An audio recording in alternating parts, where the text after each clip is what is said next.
abuse and shit like that, dudes, YouTube's done. In which case, it's the Wild West again. Everyone's going to be lifting their content off of YouTube and say, fuck this piece of shit. And they're going to be running to this new Amazon site, whatever it's going to be. Okay?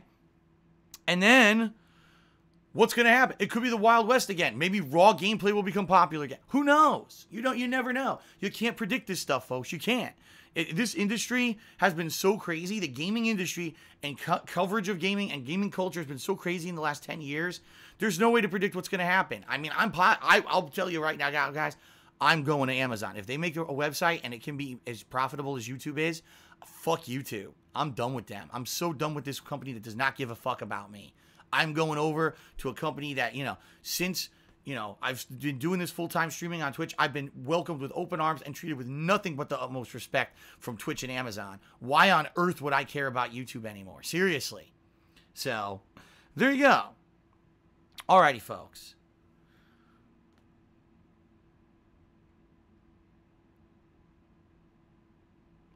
Alright, apparently I got a troll cheer. I thought it was serious. It's not. It looks like a troll cheer. So, I'm just going to go ahead and ignore that.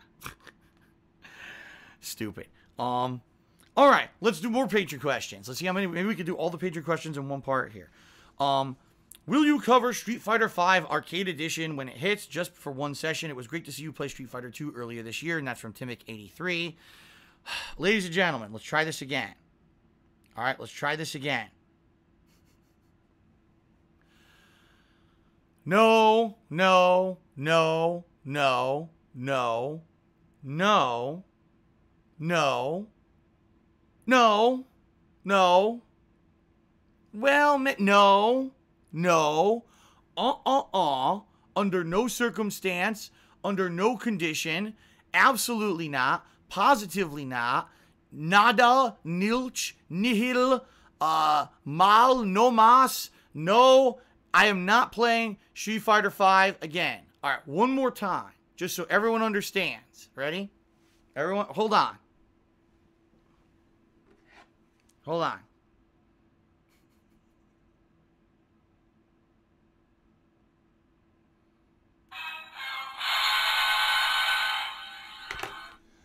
No!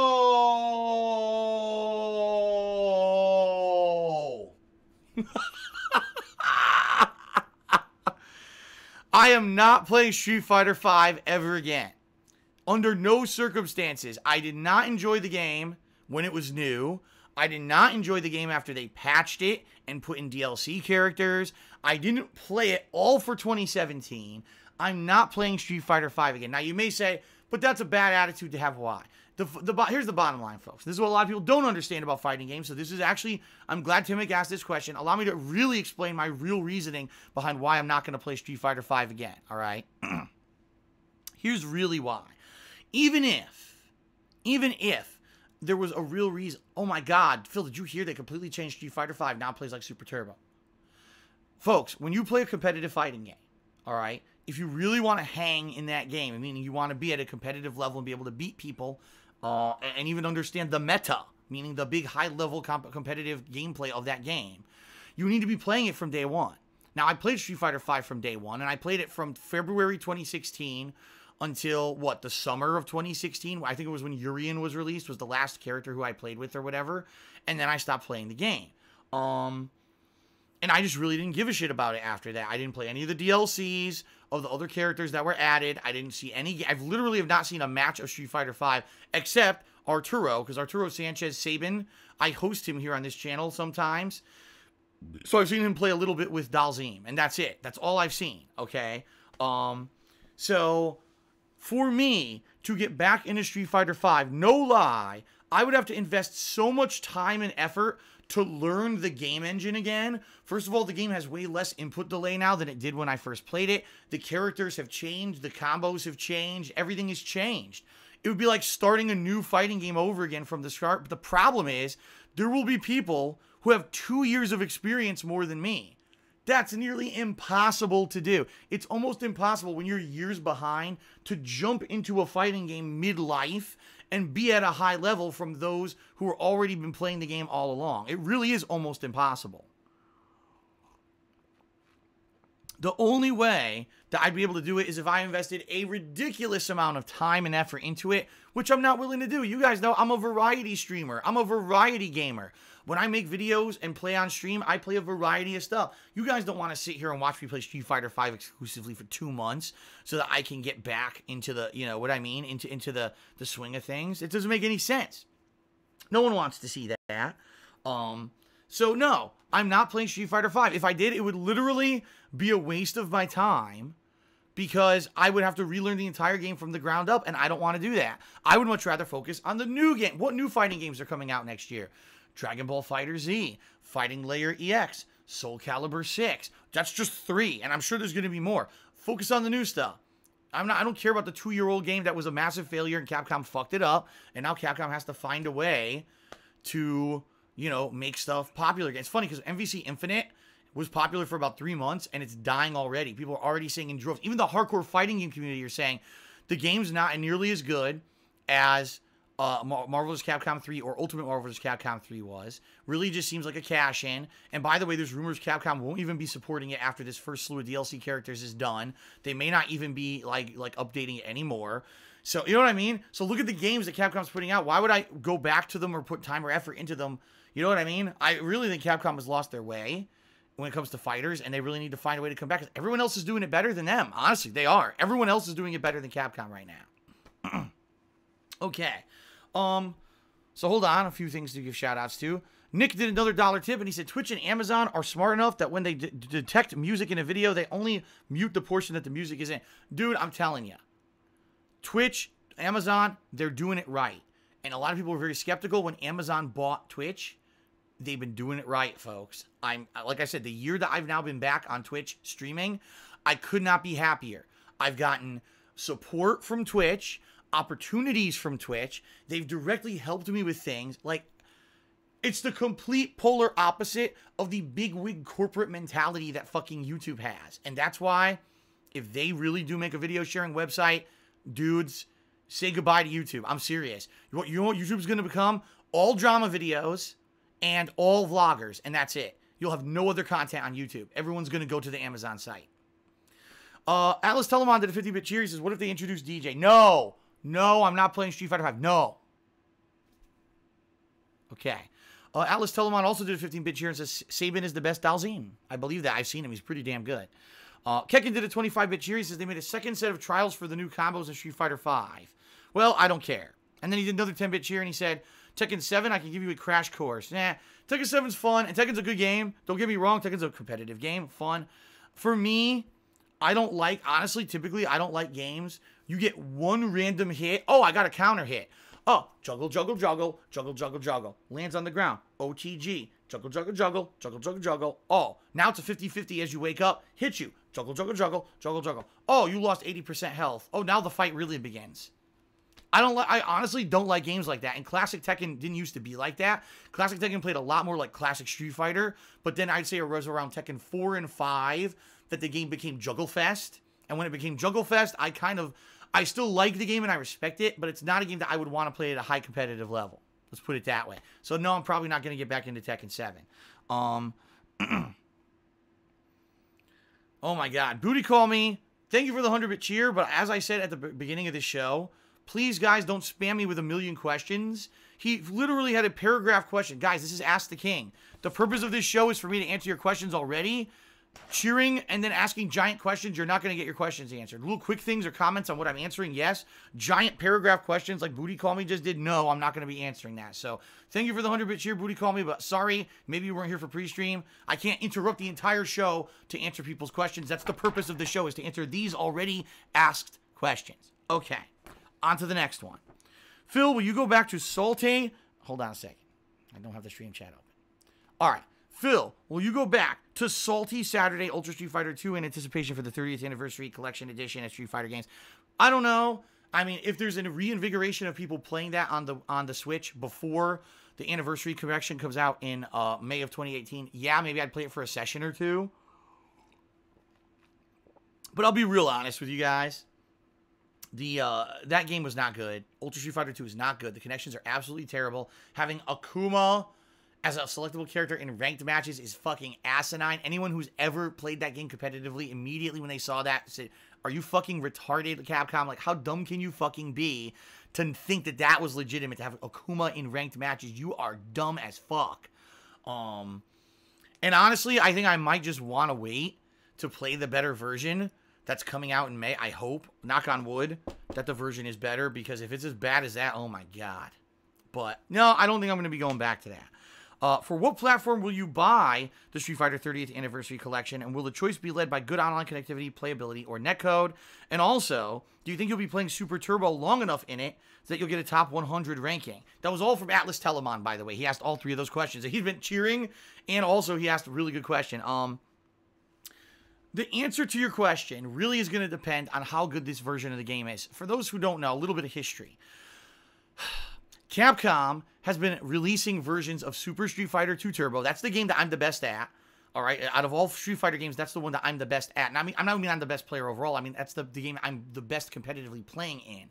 It's the game that if I'm going to play in a tournament, I could place high at it. Okay. There's been a million versions of this game released. I'm not even exaggerating. Here's the versions. There's been a Dreamcast version, a PlayStation 1 version, multiple PS2 versions. With HD Remix, Xbox 360, and a PS3 version, right? Now you got a version on the Nintendo Switch. Not one of these versions was arcade perfect. Not one. All of them had different nuances or problems that made them different, whether it was the sprites don't line up and the hitboxes are different. The speed of the game runs dramatically different. There's too much input delay from when you push the button and when your move comes out in the game. Every single time they've tried to port this game, there's been drastic differences from the hardcore arcade version that everyone played in the 1990s as a competitive game and the actual console version that's been released, okay? So do I have faith that just because Capcom came out and said, we're going to do arcade perfect versions of all these games finally? I mean, we've only been trying it for 20 years. We're finally going to get it right. I don't really have confidence, especially like I said, look at what Capcom's been doing recently. Even their modern new games aren't very good. Now you're going to tell me they're going to find a way to magically, after 20 years, perfectly port these fucking games? I don't know. I'm very, very, very, very, very skeptical that this anniversary collection is going to have perfect versions of these games. All right. Now, that being said, okay, I would like to play a version of Super Turbo on a modernized console where people will actually jump in and try to learn the game, because here's the thing, all right? This happened once before with Super Street Fighter 2 HD Remix. Guess what? I got a ton of popularity on YouTube for it. I don't know if you guys remember back then. That was when I just started on YouTube. But a lot of people found me through my fighting game videos of Super Turbo because they were like, wow, it feels really good. And look at all the stuff he's doing in the game. And he can teach you how to do shit, right? That game, I could teach you a ton of shit at a competitive level. I could, because I've played it more than probably any other fighting game.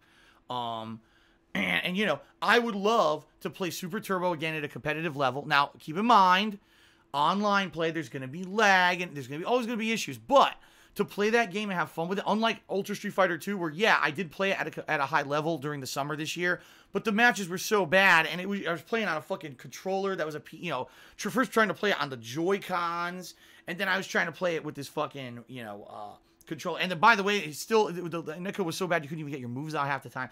To be able to play it on a joystick, my Real Arcade Pro 4, on a PS4, you know what I mean, and get responsiveness, it's going to be a whole different animal. And there's going to be so many more people, I'm telling you, who are going to buy this game for modern consoles rather than the Switch, which was just, if you own the Switch, it's the only fighting game, so a ton of people bought it, but they weren't fighting game players. This could be a reinvigoration of the old school Street Fighter scene again. I guarantee you're going to have tournaments and stuff for it again. As long as the version isn't a piece of garbage, you may see a reinvigoration in the old games again, which is always nice to have. So that being said, yeah, I'm very excited. Would I love to play Super Turbo at a high level again and even make top 100? Absolutely. Will I? Yeah. Let's see how this version turns out. Because imagine if I had made that kind of promise with Ultra Street Fighter 2. Oh my god. Dude, The top players in that game literally don't even understand fighting games. They were all Kuma spammers. They were all had horrible internet connections on purpose. They purposely made their internet bad and just threw air fireballs all day. And you couldn't even do anything against it. So who knows what crazy decisions Capcom's going to fucking make with this new version, right? I don't even want, again, as much as I would like to promise you guys, oh yeah, I'm coming back. This is the big resurgence for DSP. I can't even do that. Because I can't have confidence in Capcom to make a viable version of this game. Let's play it by ear. Let's see what happens. By the way, when this comes out in May 2018 is going to be so hot. For me, in particular, I love Third Strike. I love Super Turbo. I love Hyper Fighting, which is the other game that has online play. Not CVS 2, excuse me. Boy, I'm an idiot. Street Fighter Alpha 3, that's the one game in the collection that has online play that I'm not too great at, and I never really liked it that much. I'll play it, but I'm not great at it, and I admit openly I'm going to probably get destroyed by people who learn that game at a high level and know all the V-ism combos and everything. But the other game, I would love to play Third Strike again online. If this is a better version, fuck, man. I would love to play Hyper Fighting. That game is broken as fuck, dude. That game is so much fun because it's so broken. There's so many characters. Zangief can SPD you, Super Spinning Pile Driver you, from like so far away in that game. It's nuts. So... yeah, dude, May, I'm pumped. I cannot wait for this collection. Even if it sucks, at least I'll get a few weeks of content out of it and have a lot of fun. If the game's amazing and the online play's good and these are great versions of the games, this could be a resurgence of fighting games for me because these are games I actually played in the past that I'm good at. It could be almost like when I started on YouTube in 2008 again. It really could be. So let's see what happens. Okay. Final question here from a patron is actually from Brightside Viking. And he asks, hey, Phil, hope you're enjoying your Christmas. It's exciting going on. Let's try that again. It's exciting going into the height of the season. This is when most people have a few days off of work and they get to spend time with close friends and family. I usually just have a very normal Christmas celebrating with my family, except for one year where there was a Christmas cruise between Norway and Denmark. Oh, wow. Have you had any unusual Christmas celebrations? No, I really haven't. Most of my Christmases for my life has always been spent at home with my family, you know, like my parents and or, you know, my other extent. When I was younger, I spent Christmas with my extended family, where I would go to my great aunt's house, who kind of was like my grandmother because I never met my real grandparents. And she would, you know, have a big family get together, me and my parents and my cousin, plus my godparents, their 3 kids, plus the extended families of all that. So literally like 20, 30 people in a house, celebrating Christmas Eve together, giving presents, eating, drinking, everything. Real fun. And then Christmas Day, I would open up my presents with my parents, but then we'd go and visit other family members, and then we'd have a big Christmas dinner. So that was my early Christmas. Then, sadly, my family kind of had a falling out, and then every Christmas it would just be spent with my parents. And then when I moved to Washington, it was always obviously spent with my ex-girlfriend. This is the first Christmas I'm going to be alone in my entire life. I know, I'm 35 years old. That's sad, right? But at the same time, I'm going to be doing Christmas-themed content all day on Christmas, hopefully spending time with some of you guys who also maybe have time to spare that day. So hopefully this year it won't be so lonely. It sucks, but, I mean, there's always a silver lining, right? I got a girlfriend now. She can't be with me for Christmas, but maybe next Christmas we'll be together, right? There you go. Do I have any crazy... The only funny story I could think of when it comes to Christmas, like something weird to happen, there was one year when I worked my office job where they had an office Christmas party. Now, this was the week of Christmas, like earlier that week of Christmas. And I went and I had a few drinks. I had some food or whatever. That was the first time I actually had a roast beef, like cooked, slow cooked, and dipped it in like horseradish sauce. It was the first time in my life I ever had that. I was like, my God, this is really good. Keep in mind, this was like 10 years ago, okay?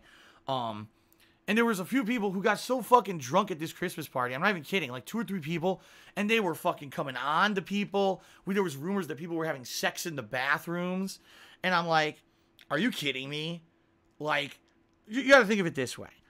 Work is work. Pleasure is pleasure. Sometimes you can mix the two, right? But when you have like an office job, do you really want that job to become, well, I went and I acted like an asshole at the Christmas party last night. And then I have to come into work the next day or maybe not the next day because usually they had the Christmas party on a Friday. But you got to come into work on Monday and everyone's talking about you because you had sex with a coworker when you were both drunk. You know what I mean? Like, or you were acting a fool, you vomited at the Christmas party. Like, who the fuck wants to put up with that? And I don't even understand, like, why. There was no logic going on up here during the course of the Christmas party that people would act like that. You know what I mean? Like, the last thing you want to be is the laughing stock of your job that you have to go back to. This is your work where you have to go back and earn a paycheck, and now you're going to have to do that. It's like the walk of shame on Monday walking into work. Like, ha ha, look what you did last week, right? So, I only went to 2 different Christmas parties. I only went to 2 different Christmas parties for work, and both of them I literally purposely only had maybe like 1 drink. I was more relaxed and more reserved and didn't go crazy. I never understood people that do that. All right, some quick shout-outs, and then we're going to take a break. So some quick shout-outs here. Kekin did a 10-bit cheer, and he asks, Arcade Perfect Super Turbo, is it 2 or 3? You know what? There's no answer to that. There literally is no answer. So if you guys don't know what that means, in Super Street Fighter 2 Turbo, again, the game that I'm, the best at when it comes to competitive fighting games, when you play the game, the arcade version, all right, there were 2 different settings in game. You could either set it so that the game just by default is set to a certain gameplay speed, or you could have it what's called free select, meaning when you select your character on the select screen, then the game has a new option. What game speed do you want to play on? 1, 2, or 3? Okay? 1 was slow as dick. It was like slow-mo. 2 and 3, people disagree on what is the actual correct speed to play the game at. And the reason they disagree is because in Japan, by default, they had it set to 1 speed. And then in the US and other territories, it was set to a different speed. So worldwide, people who played this game competitively played it at different speeds. So there is actually no agreed upon 100% definitive speed that's correct when it comes to Super Street Fighter 2 Turbo. There's always going to be a discrepancy because it wasn't designed to have a default speed in mind when the game was released worldwide. So that being said, all right, for that being said, I played Super Street Fighter 2 Turbo at Turbo 2 when it first came out in US arcades, and honestly, I thought the game was slow. I thought that Hyper Fighting, which was 2 versions before, was a much faster and better game. Then when I started playing the World version that plays at Turbo 3, I thought the game played better. I thought the game, as a faster-paced game, actually is a better game.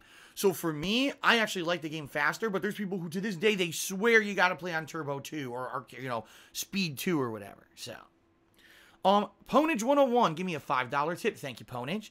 He says, if Amazon does compete with YouTube, then it would be a fresh new start for you if you leave YouTube, and I want to see that happen.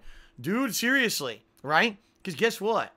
I could go over there, it would be everything would be square one, right? Now, it would be a pain in the ass to get my YouTube viewers to move over, but I'd have to find a way to convince them. Or, what extra work is it really for me to upload my videos to 2 sites? Not too much extra work, so maybe temporarily I upload to both sites, right? And then maybe eventually I bring it over. You know what I mean? I don't know. We'll have to see, but I don't know. We'll have to see, because the other thing, here's the other thing which you guys don't realize. There may be restrictions. Now that you have a direct competitor to YouTube, it may say on this new Amazon site or on YouTube or both, if you have your videos with ads on our site, you can't run it with ads on any other site because we own exclusive advertisement rights to these videos once you upload them. So maybe I have to now make a tough decision. Do I upload only to the new Amazon site, or do I upload only to YouTube, or do I do both? That's going to be a tough one, folks, but we'll see. The good news is, the real good news here, since this year I have tried to convert over. All right, I've tried to convert over to more of a streaming atmosphere. My focus is more on Twitch, okay? So worst comes to worst, if my on-demand videos take a hit, my Twitch is on the up and up, on the rise. So here's hoping that things will actually, work out well, okay? Either way. Culverus did a 30-bit cheer, and he says, DSP goes sneaker shopping with Complex. I don't know what the hell that means. Right over the head. Whee! Right over my head. And Flix tipped me $1. And Flix says, could you please make tutorial videos for Super Street Fighter 2 Turbo when the port is out and help newcomers like me? You know what?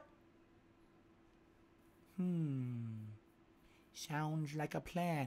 Maybe, right? Maybe what I can do in the lab videos for every character in Super Street Fighter 2 Turbo. Right? From someone who's played the game in arcades the day it was released, right? Now, I'm not going to be top level with every character, but I can at least teach you tricks and tips and everything, ins and outs. Okay. Good idea. Good suggestion. Thank you, Flix. I'll keep it in mind. All right. Wow. Excuse me. A good burp to start there. All right, ladies and gentlemen. It's time for a break. It's time for our first break of Ask the King Holiday Special 2017. If you're watching on stream, hang back for about 10 minutes or so as I take a break, all right? If you're watching on YouTube, I'm just going to end this part and check out part 2 and 3, all right? Thank you, everyone, so far for your support. Cheers. Tips have been good. You know, thank you, everyone, and let's keep going, all right? So I'll be back shortly with forum questions, and then we'll keep going. So thanks, everyone. Happy holidays. I'll see you in a bit.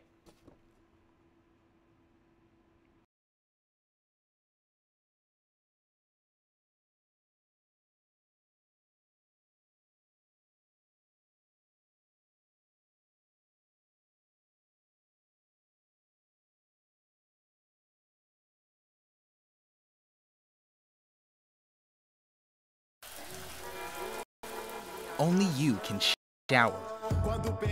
To smell unique. To smell confident. To smell amazing. You got something. Smell like the best you with Axe You Body Wash.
What's up, everybody? I almost forgot to unmute my mic. That's why it took a second for the, for the screen to pop up. I was like, oh, here we go. Oh, wait a minute.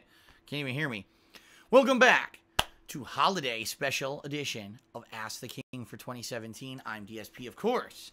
Welcome, welcome, everyone. If you did not see part one, if you're watching this on demand on YouTube, part one should already be live, so please head over there and check it out. If you've already seen part one, then welcome back, right? Also, to my Twitch live stream viewers who are watching this live as I broadcast it, welcome back. I got a 25-bit cheer shout-out for Popsicolo. He says, I'm in the market for some new work pants. Flame retardant red velvet work pants with white fur trim. If you're not aware, folks, oh my God, excuse me. For my long-term viewers who have been around for a while, that is a reference, if you can remember, wow, Christmas 2010, 7 years ago, folks. I was trying to make gameplay videos on a website called blip.tv. And during that time period, they were running constant ads for Zappos, this website that apparently is for basically work-related clothing. And one of the ads was someone calling in to order pants for Santa, basically. Oh my God. So anyway, folks, thank you very much for watching Ask the King. I really do appreciate it.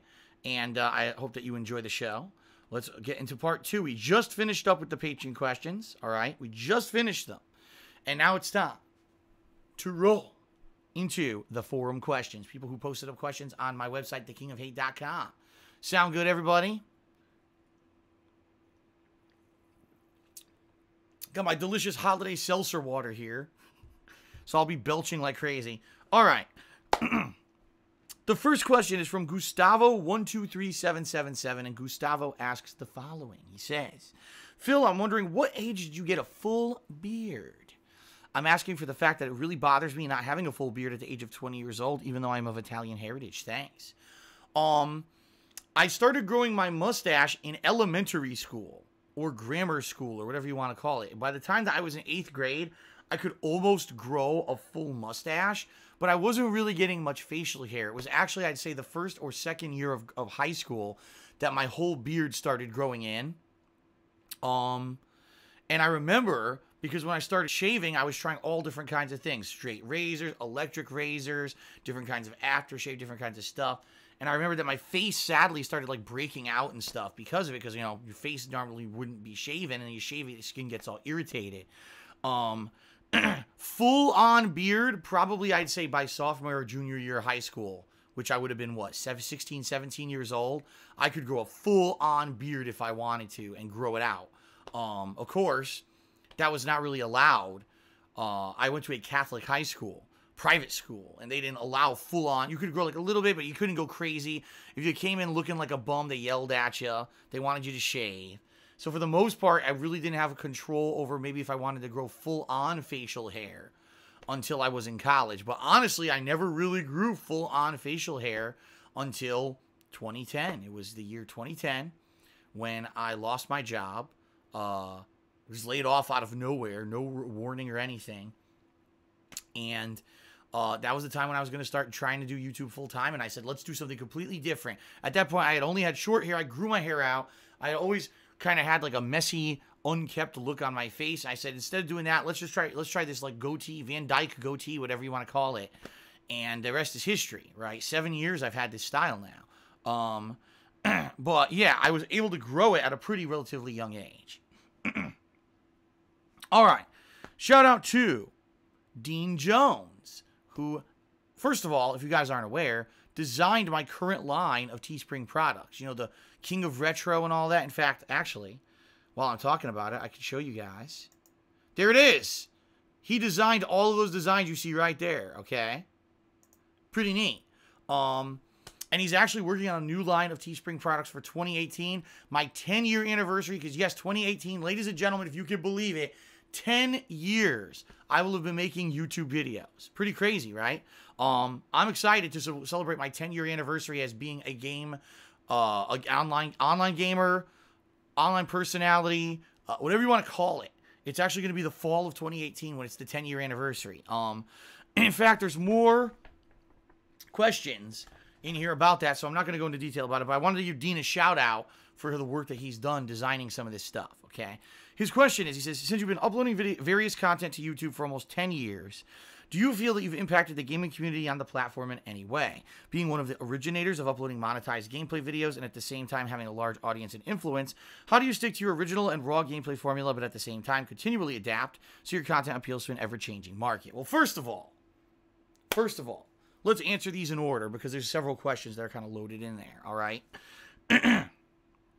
First off, do I feel that I've impacted the gaming community on the platform in any way? Absolutely. Have I impacted them today? Maybe not so much, but back in the day, when gameplay was just starting to become more mainstream, I told you, when I started uploading videos to YouTube, there was not even a gaming classification for videos or channels. It didn't exist, all right? It was only when I started uploading videos to YouTube, it was that era when people had only been doing like straight up boring walkthroughs and stuff like that. It was not popular on YouTube to do raw content gameplay, full-length playthroughs with commentary over it. It was instead more like, oh, this is a walkthrough of how you beat this. There was no just kind of watch someone play a game from start to finish and give their reactionary commentary and have fun with it.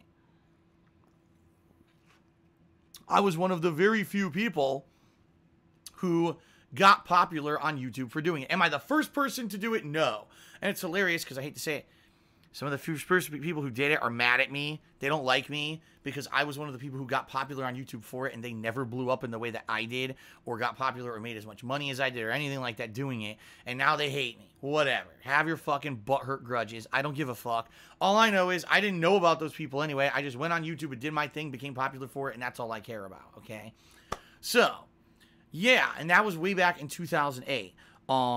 I know for a fact from people who have directly told me that I influenced them. People like SSOHPKC and some of the other people who have been in the creatures over the years have actually come out publicly and said, yeah, it was actually Phil who kind of influenced us to just, you know, we watched his videos and said, wow, that's fun. He's a funny guy. Maybe we could do that too. And then they jumped into that whole kind of a realm. Now, of course, they didn't do exactly the same thing I did. They had their own spin with edited content and other shit as well. But, you know, they kind of got their start watching me, got inspired, and then jumped in and did their own thing. Much like, I've always said this. It was the angry video game nerd and the nostalgia critic were two people who I watched and held in high esteem. And I said, man, these guys don't have a lot of money, don't have high budgets. It's obvious.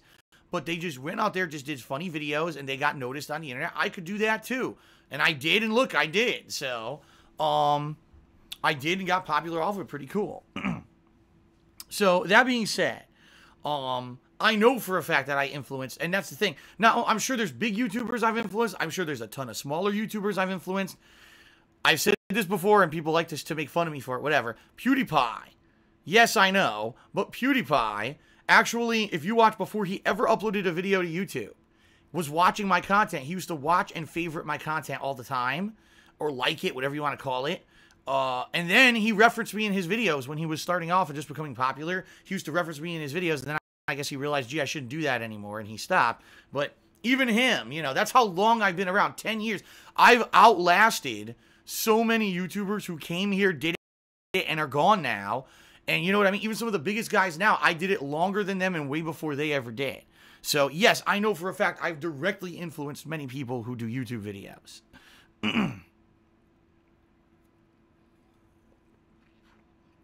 Okay. What? SSOHPKC died? Are you serious? I hope someone's joking. Because if that's true, I have not heard that at all. And that's horrible news. Because he was a good guy, man. No, that can't be true. I think we would have heard about it if he died. I didn't hear about that. That's crazy. That's for people trying to fuck with me in the stream chat, man.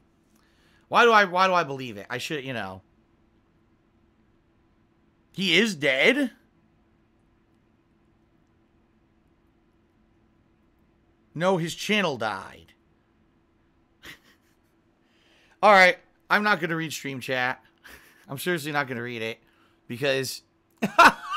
Now, yeah, people, no, he didn't die, but he doesn't do videos anymore, which I know. I know he quit YouTube and everything, but people saying he's dead. Oh, my God. Anyway, so let's continue on with this question before I get totally derailed here with stupidity. So, his second question is, How do you stick to your original and raw gameplay formula, but at the same time adapt so your content appeals to an ever-changing market? You know what? I'm going to be God's honest true to everything. I don't care about that. For me, the core of what I've always done on YouTube was playing a game, whether I enjoyed it or not, and just having funny reactionary commentary to it, period. Being an average guy, an average Joe gamer, right? I've been here for 10 years. I blew up. I was huge on YouTube. But do I have giant sponsorships? Do I get paid tons of money to kiss games' asses or whatever? No. And honestly, I would never do that. I would never accept a sponsorship, a paid sponsorship, where I was told I can only say positive things 100% of the time. And guess what? Every other big fucking YouTuber does that. Everyone.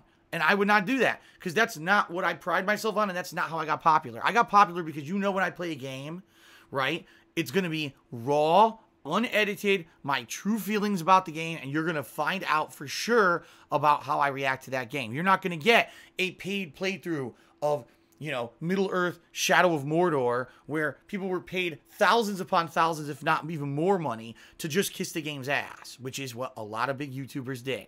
I wouldn't do that. I would never do that. I would never accept a sponsorship like that. But they've all gone out there and done that, and they all get free copies of the games in advance, and they all do all massively positive streams of the games days in advance before you can even buy it. For me, I've always prided myself on being the normal guy, the guy who's in line with you. I get the games the same way you do, the same time you do. I play the games the same way you do. I am you. I don't think that I'm any better than any of you guys who watch me or gals who watch me. I don't. I feel like we're all just normal people having fun. And the fact that I have popularity based off of that kind of a grassroots feeling is friggin' awesome. Sadly, that's not what YouTube has become. YouTube has become an elitist place where this upper echelon of gamers get everything early, get exclusive access to everything. Oh, come watch our promotional live stream for the new fighting game where 3 top players who we handpicked it to fucking, you know, advertise our game, get the game first. So obviously they get preferential treatment. Come watch this guy stream this game 4 days fucking early. I'm not all about that, you know. For me, I don't care about being the top guy, getting the shit early, being in line with the edited video trends. I just do my thing, all right? Not to say that I haven't made improvements. Direct capture, live streaming, improving over the years with things like the better quality mic, the soundproofing foam, and things like that. Yes, you know, edited style content when it was working on YouTube, like KO Gaming blew up in 2016. I had a video with 1 million views. I could have kept that going if YouTube didn't totally demonetize the fucking channel because it's a piece of shit broken business. But that being said, I literally have not really adapted my content to an ever-changing market, all right? I haven't. And because of that, my popularity that was sky high in 2012 has plummeted, and I am where I am right now. But what I can tell you, there's a market for my content because I'm still here 10 years later. Because guess what? This year, my Twitch channel grew exponentially. Amount of subs, amount of follows, amount of views. Blew up. There's a market for what I do. There are people who want to see me just play games and have fun and not be Mr. Commercial Asshole who's here to fucking tell you every single game's good and kiss its ass to make sponsorship paychecks. And I don't get sponsorships. And that's why. Because I'm known as the guy who, you know, that's, you know, we can't rely on that guy because, you know, what's he going to say about our game or whatever? Oh, well, you know, it is what it is, folks. So there you go. To answer your question, Dean Jones, I don't. I literally don't. I've just been here. And honestly, the thing is, I was lucky because I started when I did. I got a hardcore fan base when I did, and they've been with me for this whole ride. If I didn't start in 2008, I would not be popular. If I started this around 2013, 2014, I wouldn't be popular at all because that was the era when everything was changing and everyone's attitudes changed and everything. But now people know that's the guy who's done YouTube videos for 10 years, and he's had ups and downs. There's things he's known for negatively. There's things he's known for positively. But I'm here, and I'm a staple. You know, I'm not going anywhere. So, there you go. All right. Kill Chan asks the following question. It says, along with the recent release of Cuphead, the infamous difficulty in games debate has made its return. I've seen some people claiming that every single player game should include...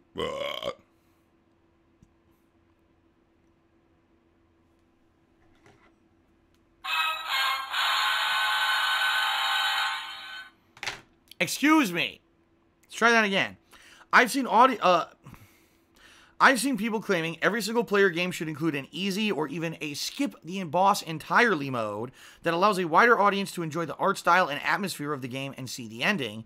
In my opinion, what these people don't realize is that this mentality is exactly what brought us years of gimmicks, survival horror games that turned into watered down shooters, Tomb Raider games where you could just skip tombs, complex FPS games turned into streamlined shooting galleries, and games all about graphics and almost no gameplay. Your 2 cents. Yeah, I mean, Kill-Chan has a major point here. Look at how games have evolved. You cannot deny, ladies and gentlemen, that over the past 20 years, as games became major media, more profitable than movies, television, and music combined, that video games have not become easier and more watered down. This 100% is correct. This 100% is a factual statement because more people want to get into it, but not everyone has the time or the experience or the effort or the skill to jump in and be able to play a challenging game from start to finish. A lot of people don't even want to invest that, right? So what you see is an interesting mix. You get games like The Order 1886 that literally, if you actually figure it out, has about 2 to 3 hours of gameplay and about 5 hours of cutscenes and was sold for a full $60 price tag.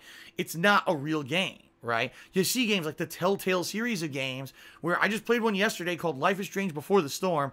I literally did everything wrong and the game just continues anyway. So it doesn't even matter if you do the gameplay elements correctly. The game continues. There's no fail in the game.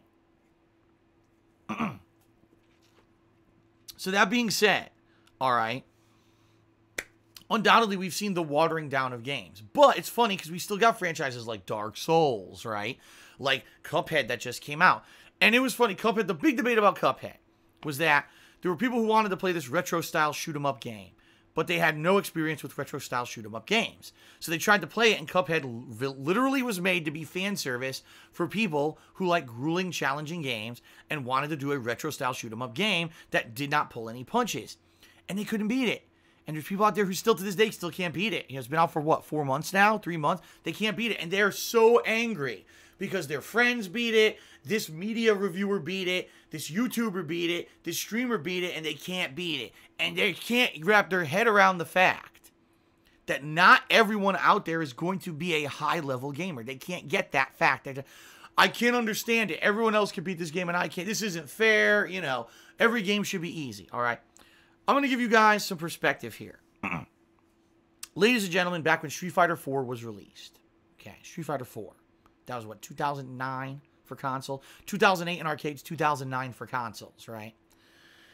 When Street Fighter 4 was released, it was revealed that the makers, Capcom, had made the game dumbed down for the masses. And what I mean by that is, let's say, for example, you wanted to do a Dragon Punch, a Shoryuken uppercut with Ryu.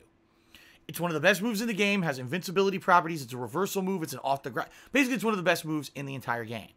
Well, the traditional motion for doing a Dragon Punch was you tap forward or press forward on your gamepad, then you have to tap down or go down with your joystick, and then you have to go to down forward. So it's a pretty complex motion. Woo, woo, woo, right? It's a big thing. You have to do it fast, then press punch in order for this move to come out. Capcom said, well, we're bringing back Street Fighter for the first time in like 7-8 years. We realize that most people wouldn't have played Street Fighter in a long time. We need to dumb this game down so people who don't play Street Fighter can play this game. So what did they do? They made it so that you literally don't have to do any of the motion I just mentioned. You could just take your D-pad or your joystick and just double tap in the down forward direction and press punch, and your fucking Dragon Punch comes out. This wasn't like a glitch or unintended. They did it on purpose because they wanted to sell their game to a more widespread audience who didn't have the execution or skill to play Street Fighter at a competitive level. They wanted to make the game incredibly easy to play for basically people who just don't have that time or that experience. And there was big backlash because what you saw, you had people who had never played Street Fighter before ever. And it was their first Street Fighter game. And they were learning the abusive strategies with characters like Sagat, where all Sagat needed to do was land one of his Tiger Uppercuts, which is the same exact motion as the Dragon Punch and had that same shortcut. He could cancel into another move, then cancel into a super, and he could do like 60% damage to you in that first version of Street Fighter 4. And it was incredibly easy to do because you didn't need execution. You didn't need to time it or execute it. Someone's jumping at me. Tap, tap, button. Oh, I win the match. And people were like, huh? you know? But over time, that game evolved and, you know, different patches or whatever that made it different. But that was a perfect example of a franchise that up to that point had been incredibly difficult, and they dumbed it down, all right, for the masses to make more money, all right? Sadly, again, what we see now is look at modern Street Fighter V. That game has almost no execution needed. You could play that game for a week, and you'll know everything in the game and have no problem executing any of it. It's like not an execution-heavy game at all. It's more about knowing patterns and mix up 50-50s and shit, which is just bad. Because overall what's happened is you see the quality of fighting games dumbed down so that they could try to sell more copies. And this is happening with a lot of genres. Then you get a game like Cuphead, okay? Didn't have that, and everyone freaked out. They were mad that they couldn't beat the game. For me, here's what I believe, all right? Here's what I believe. If you're going to have a competitive game, the game should have an easy mode. But that game should not be able to play competitively on an easy mode. So, for example, Street Fighter 4 should have had a mode where you have those input shortcuts, but that's not ranked matches. That's player matches only, and when you actually go to a tournament, they're not going to have a tournament with the input shortcuts on. That's for people who can't handle the heavy execution of fighting games, and instead, that's for people who are just casuals, who just want to play through the game, maybe see the story, you know, play some online matches and mess around with it, but you don't care about being the best competitive player, right?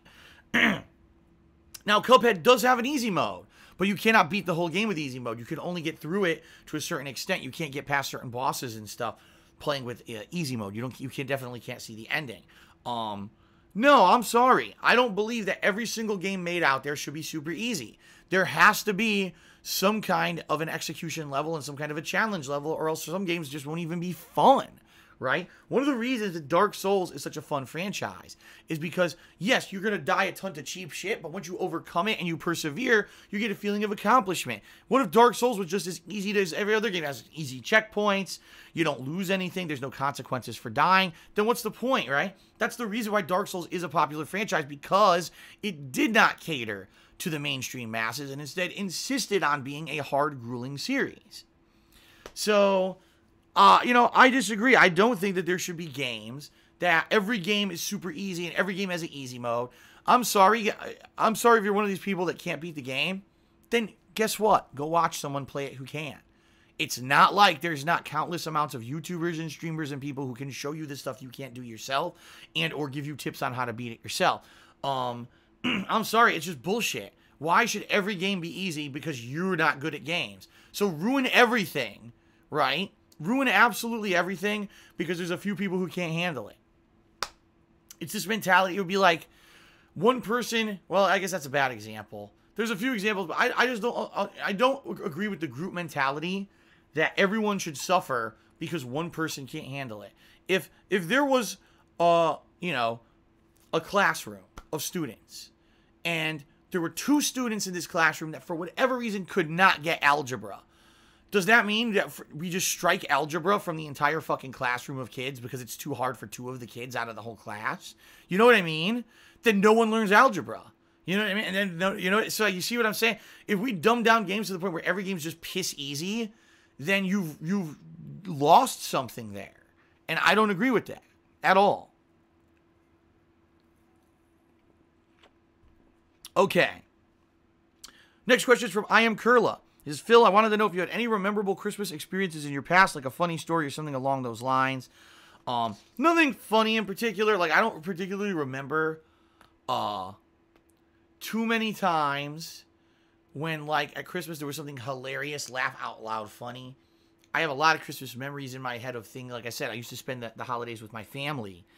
And in a lot of cases, I do have nostalgic feelings. I miss that because I know that my family doesn't talk to each other anymore. And a lot of them have moved away from where they used to live and they don't have contact anymore. And I will never have like a down home family Christmas anymore where everyone gets together. You know what I mean? And that sucks. It really does suck. I would like to have that. And I don't have that now because in a lot of ways, because of the shit that's happened with my family's quarrels and whatever over the years.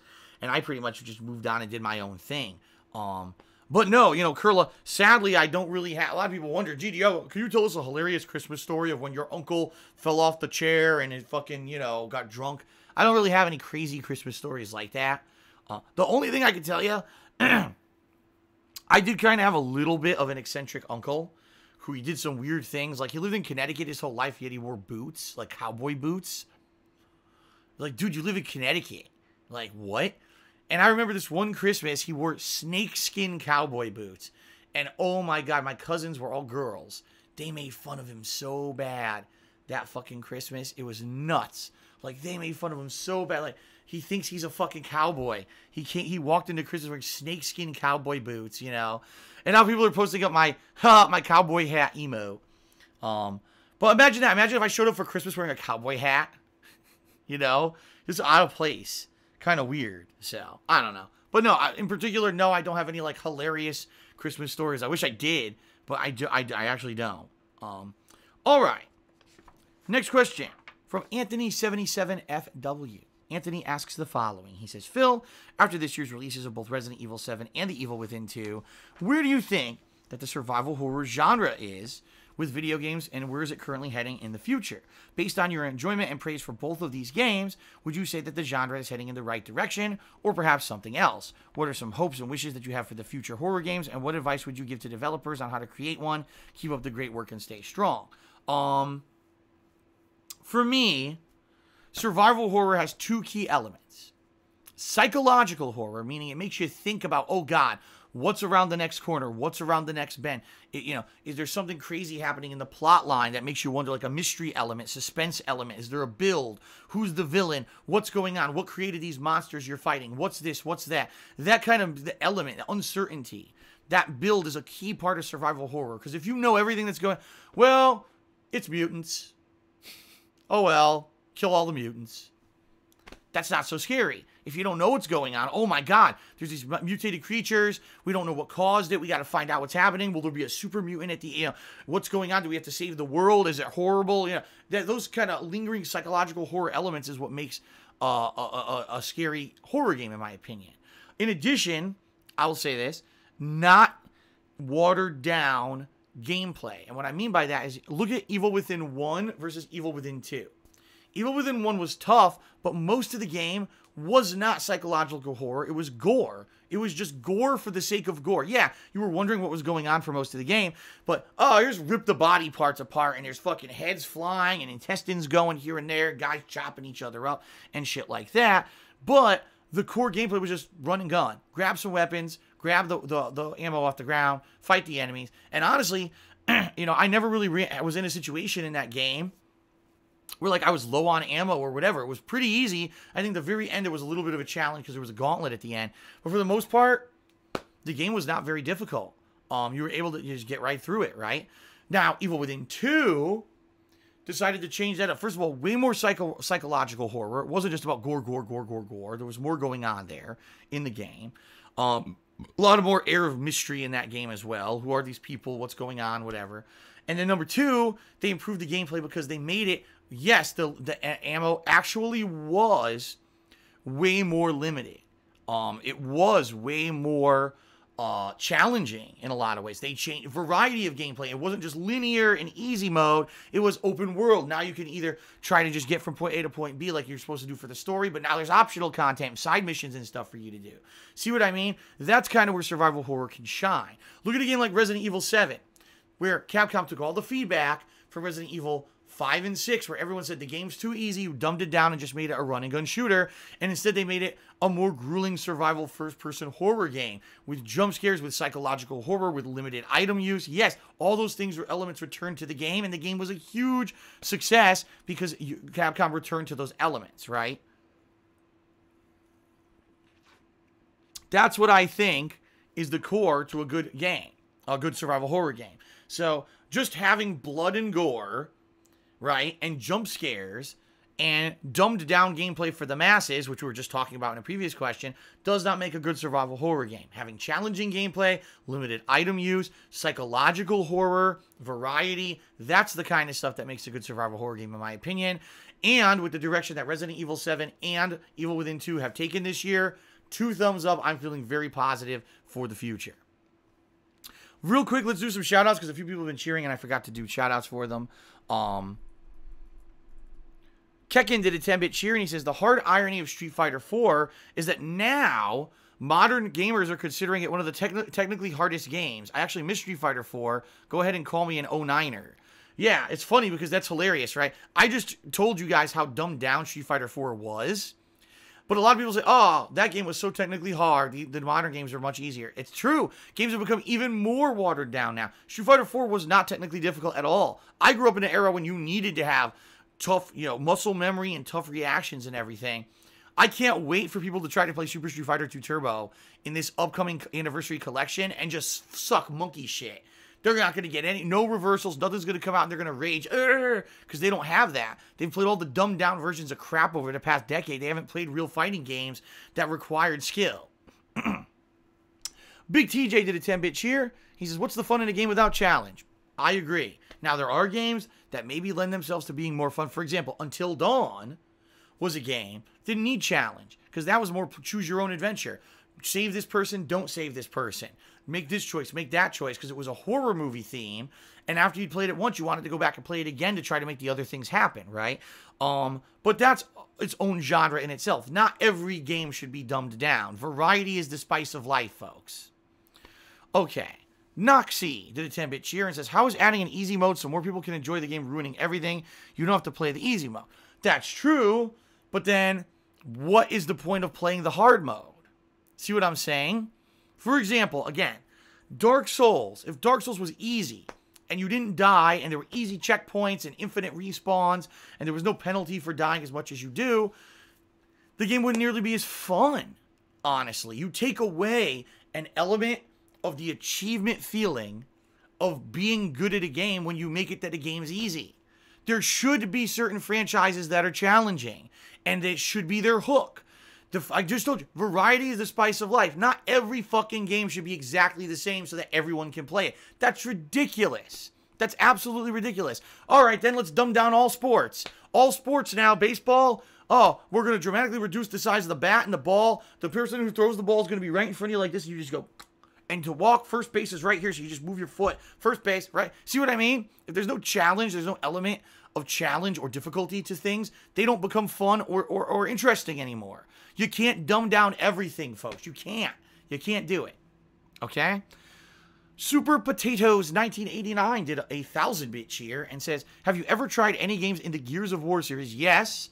I actually have full playthroughs of Gears of War 2 and 3 and Judgment and 4 up on YouTube. Either between, it's mostly on DSP Gaming is that channel, but there may be one, I believe like Gears of War 2 might actually be on my old channel DarkSydePhil. And I played the multiplayer of all those games when it was available as well, and there's footage of that as well. So yeah, I have played many games in the Gears of War franchise. The only one I didn't do a playthrough of for YouTube was Gears of War 1, actually. All right, let's continue. Okay, I summarized and or reworded a question from someone because the way that they had worded it was kind of confusing. So bear with me. I'm gonna basically, this question is reworded. So the person who asked it, Barbatin52, apologies, I didn't use your wording, but I tried to make it better so people could understand what you were saying. Okay, you've operated for almost 10 years doing everything yourself.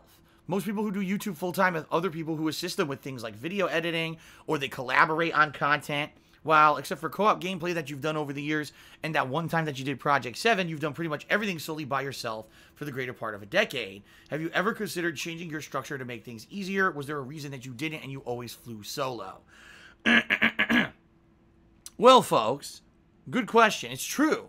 If you look at YouTubers who've been around as long as I have and or have seen a mainstream popularity the way that I got, most of them went off and filmed. Look, again, I mentioned the Creatures earlier. A collaboration of people who had funny personalities and were gamers who got together and did this thing. And yes, now they've broken up and they all have their own individual things going on. But my point is, a lot of people have seen success. Look at the, I mean, how many, tons of them, right? I mean, I could sit here, pretty much every major gaming YouTube channel you could think of is probably a collaboration channel or does major collaborations, right? Think of it, yeah.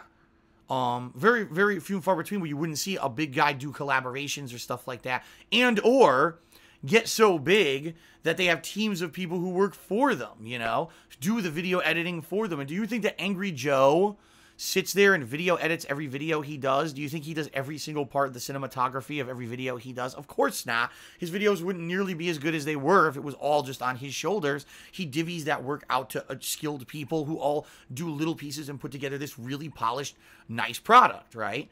I've never done that. Literally, the only thing I've ever done that was ever like that was Project 7. And you saw Project 7, compared to the shit that I put out myself, was really good, right? So that being said, now people are being dicks. Jeff Oliveira, who said his videos are good? I say his videos are good, goddammit, so take that shit. I know his videos are good. They got high production value. They look great. And that's because he has a team of people who all work hard on it and make it a fucking awesome product, right? I couldn't do that. I could never do anything like that by myself. I'm terrible at video editing. I don't have any cinematography experience. I don't own any good equipment or anything to film well. I'm certainly not a comedy writer. Like I said, the best stuff that I've done is always on-the-fly reactions, not planned out scripted comedy. I'm not that kind of guy, you know? So there you go. That being said, have I ever had a plan to change my structure, or there was a reason that I didn't? Actually, and this is the truth, and I really haven't talked about this too much. I've only talked about this a few years ago, so this is a good time to bring up this question.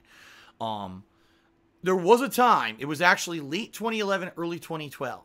I was considering getting an office in Connecticut. And what I mean by that is I was going to rent an office. Keep in mind, I was making so much more money back then. I was making, I'm not exaggerating, 3 times more money back then than I make now.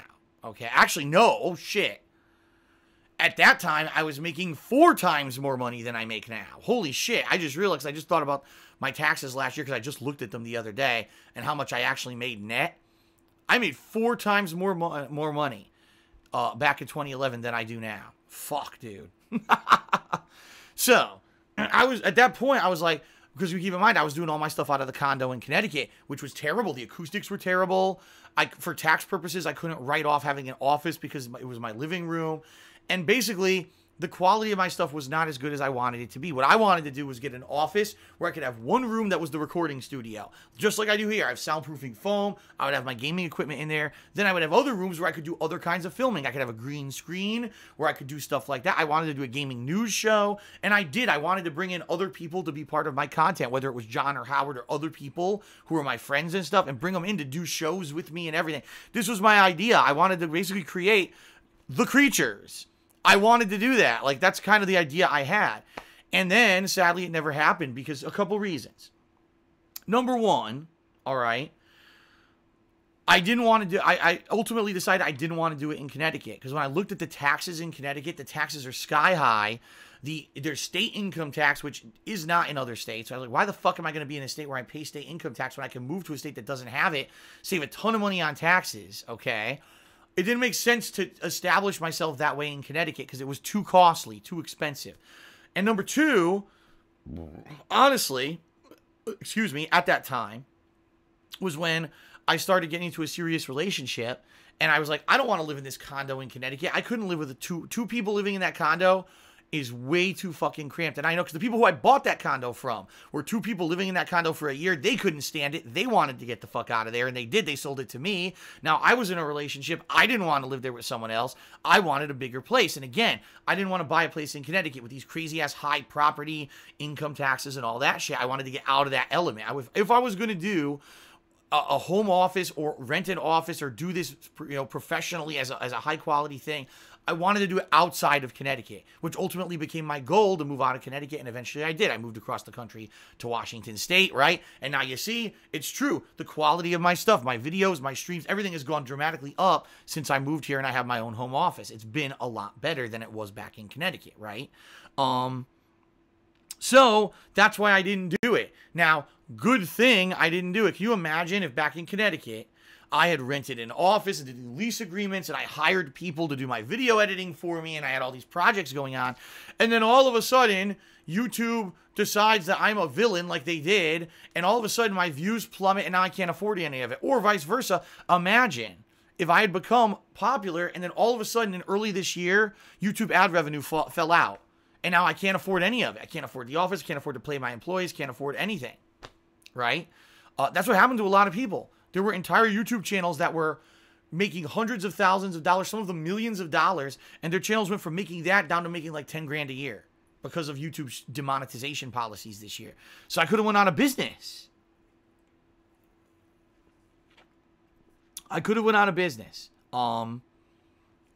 So in a lot of ways, I guess I'm happy I didn't do those things back then. All right. All right. Okay. I got one more question to answer, and I'm going to do shout outs, and then we'll take a break. All right. So the question I'm going to answer actually was from a troll.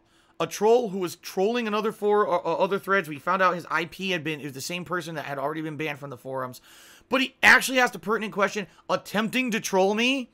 But the question actually is a question that if I answer it is going to have completely the opposite effect. So I'm going to answer it. So this question was from Greasy Pickle. And the question was, with everything going on with having time... wait a minute. This is completely worded wrong. Wow. Let's try this again. My question is, with everything going on with... All right. I'm going to read this in English because he didn't write it in English. Wow. The great troll. You go to your fans for things like donations and tips. That's true. I do.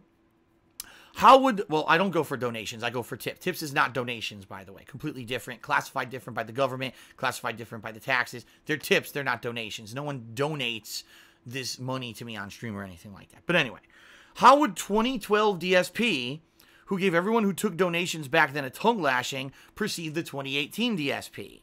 And if 2018 DSP could talk to 2012 DSP, what would you tell him? All right. All right. Great. Let's be an honest answer here, because this is not how you think.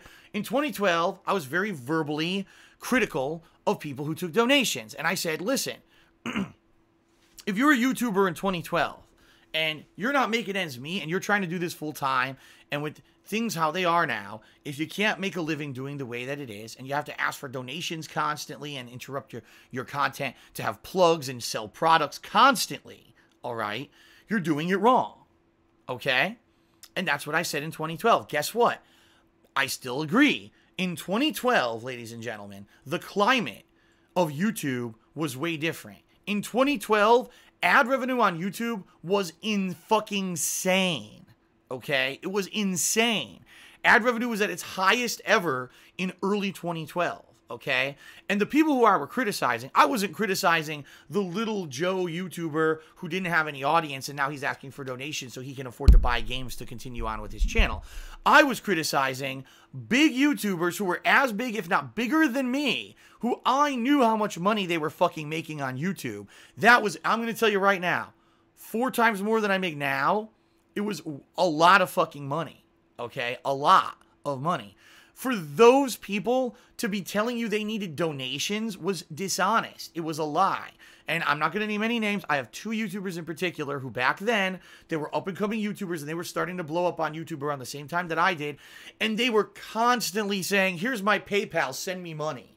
And I was like, dude, your videos are getting hundreds of thousands, if not more views. You're making crazy money on every video you fucking put out. And you have the audacity to ask your viewers to donate? Now, I knew firsthand behind the scenes how much money I was making. And I would compare myself to these YouTubers and be like, that's so fucking greedy. And I even said back then, the only time that I would ever ask you guys for pledges, donations, tips would be if it were a situation where just YouTube ad revenue was not good enough to allow me to keep doing what I do.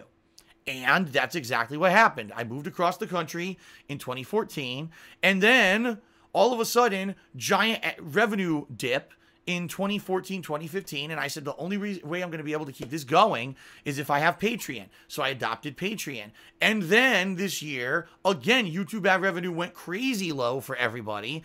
I said, the only way I'm going to be able to keep this going is if I leave the YouTube only model and become a full-time streamer and have things like cheers and subs and tips. Okay?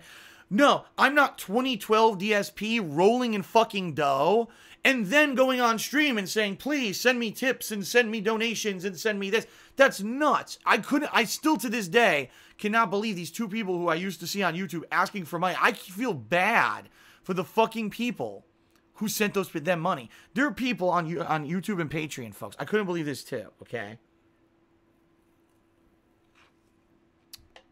their videos on YouTube, getting hundreds of thousands of views on every video. They then had Patreon campaigns send us on a European vacation. But, oh, it won't be a vacation because we'll have a meetup in every country. We'll have one meetup in every country that we hit. So even though it's really literally a paid vacation across fucking Europe for us, we'll stop and have one fan get together in every country. And so it's kind of like it's for the fans. And people funded it. These people who make so much dirty money, thousands of dollars on fluff videos, no fucking effort or of anything put into these videos, then got a free paid vacation. I look at that shit. That's the stuff that I used to speak up against, all right? Because that's gross. That's gross misuse, all right, of your viewer base and your fanship, all right? It is. It's just disgusting. Now, for me, it wasn't until 2015 that I ever asked for a penny from anyone. When I started up my Patreon, I created free videos for all of you and live streams from 2018 all the way until 2015, 2008, I screwed that one up. From 2008 all the way until 2015. It wasn't until 2 years ago that things got so bad on YouTube that I had to start asking for other contributions.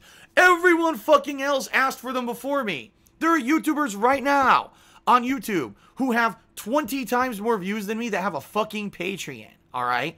That's disgusting. And the fact that people would fucking pledge to that, I mean, guys, and I'm being real talk here now, I know. And people don't like it sometimes when I get real talk. Oh my God, too bad that's what made me a name on YouTube. It's time to get real. I'm in a situation right now with taxes that I did not create. I'm in a situation where I was paying a tax attorney for 6 straight years to do his job, and for 3 years that I lived here, he didn't. He lied to me and didn't do due diligence. I now owe so much back taxes that I don't know if I'm going to ever be able to pay it unless I sell my house.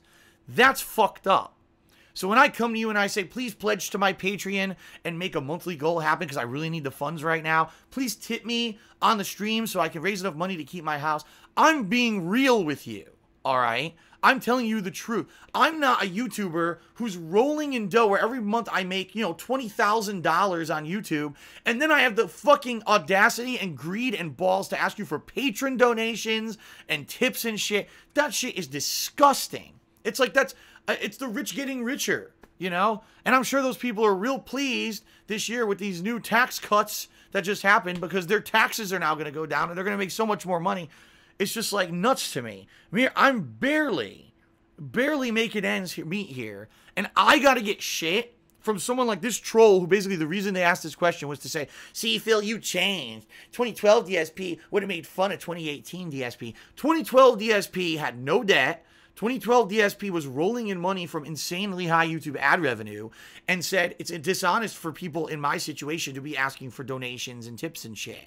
2018 DSP may lose his house in the next couple months because I got fucked by some asshole in Connecticut. And I got fucked by trolls over the past 3 years who fucked my business over and made my YouTube revenue plummet. And then I got fucked again when YouTube ad revenue plummeted earlier this year because of YouTube's mistakes. That's the difference here, okay? Very different. So your question literally backfired and just proves my fucking point. That there are people out there that people throw money at who don't need it and fucking are hoarding it over here in some fucking offshore bank account and or living it the fuck up. I mean, they get to go to every fucking gaming convention. They get to, they pay, full ride and everything, pay everything. They get everything for free from sponsorships, rolling in money, but they still have a Patreon. They still get tips and shit. But God forbid me, who is the same as you, who pays for games just like you, who literally is just trying to keep what I've been doing from 2008, never had aspirations to be some big wig, never thought that I was better than anyone else. Someone like me ask you for some support during the holiday season because I might lose my house. I'm the villain. I'm a horrible person because 2012 DSP would have never done that. Get the hell out of here. If anything, a question like this from a moron just proves what a moron, immature troll this person was. They're not an adult who understands real fucking life. That you couldn't even understand that maybe in 6 years, the climate has fucking changed. Get the fuck out of here. So, and then of course, 2018 DSP could talk to 2012 DSP. What would you tell him? A few things. I would tell him a few things. I would tell him, first of all, save as much money as you can and don't blow it on superfluous shit. Because I did over the years. I was spending money on stupid models and shit like that. And I'll be honest, even going to conventions and stuff, I didn't need to blow the money I did. I spent a lot of money going to conventions and stuff, paying for hotels and everything. There was no reason for me to do that. I should have saved a lot of those funds because that could have been money that over time would have helped me. I would have told myself that if I was going to move across the country anywhere, that basically to be very conservative. Don't go crazy with your budget and overspend furnishing a house or whatever, because you never know what's going to happen with the climate of YouTube or the climate of the job that you're doing. And the other thing that I would say, don't trust anyone. And I hate to say that because, 2012 DSP, keep in mind, I was still doing co-op with John and Howard. I was making Project 7. Obviously, at that point, I was still living in Connecticut. I had a tax attorney there that I trusted still. The bottom line is, over the years, I've been far too trusting of too many people. And those people have come back and bit me in the ass every fucking time. Every time. Like, literally every time that I think, wow, here's someone who's cool to me, who's someone who's nice to me, someone who I can trust, someone who I can, plan the future with, and then they shit all over me. Sometimes not even telling me that there's something wrong until after the fact that they've shit on me. So, seriously, I have to be like Stone Cold fucking Steve Austin. Don't trust anyone, because every time that I've tried, even if I moved across the country, the first thing I said when I was going to move to Washington, I should get a new tax attorney, because I don't think this guy in Connecticut might be able to do it. I asked him, oh no, I could do it, don't worry. And then he fucks me over, I should have said, fuck him, sorry, I'm getting rid of you because I need to get someone new who knows the tax laws in Washington, and I would have been in a better position. But no, man, seriously.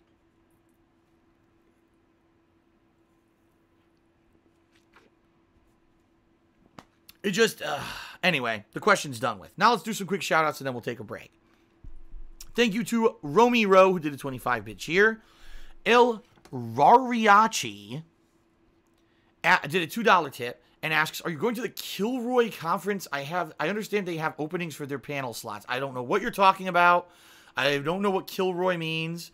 I certainly don't have any money or time or anything to be going to conferences. That was things from way in my past, and I probably will never go to another one again. Exception being, maybe one day I'll cover something like E3, but don't expect me going to like these gaming conventions and things in the future. It's not going to happen. Noxie did a 10-bit cheer and complained that I did not answer their question at all, so they're going to ask another question. All right. How does having an easier difficulty setting in a game like Mass Effect Andromeda and Assassin's Creed Origins narrative modes ruin it for everyone? Hell, even a hardcore shooter like Doom has an easy mode. Those games are not games based on difficulty. Dark Souls is. Cuphead, if it was an easy game, would not be a good game. It would just be an easy game you beat in 3 hours, and you would say it's a ripoff.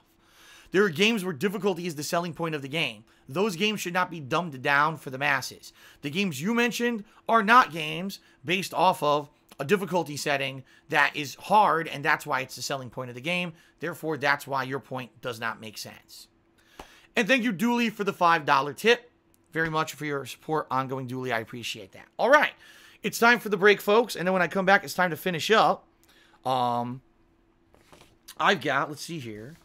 A few more forum questions and then a few Twitter questions. So we're doing good. We'll definitely be able to wrap up in the third and final part. So, again, if you're watching on Twitch, it's going to be a few minutes break. If you're watching on YouTube, that's the end of this video. Check out part 3, okay? Thanks, everyone, so far. It's been a great show. I'll be back in about a few minutes, and we will wrap this up. Happy holidays, and see ya in a few.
Only you can shower To smell unique. To smell confident. To smell amazing. You got something. Smell like the best you with Axe U Body Wash. I've not seen anything like this game. Very immersive, very fast-paced. These graphics are nuts. It was a lot of fun. Pretty damn amazing. This is a new evolution. I've never seen a game like that. It's the most beautiful thing I've ever seen.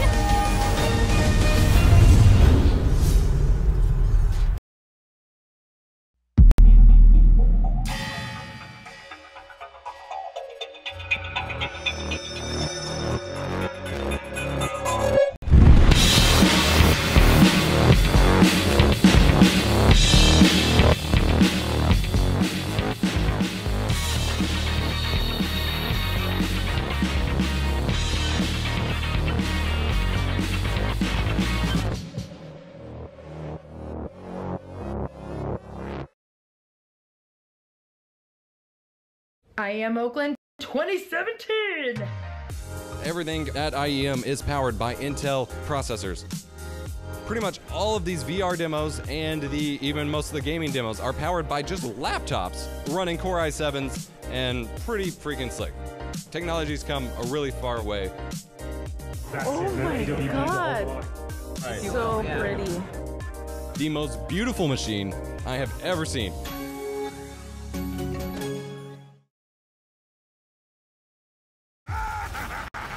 This holiday season, be a hero. Yeah!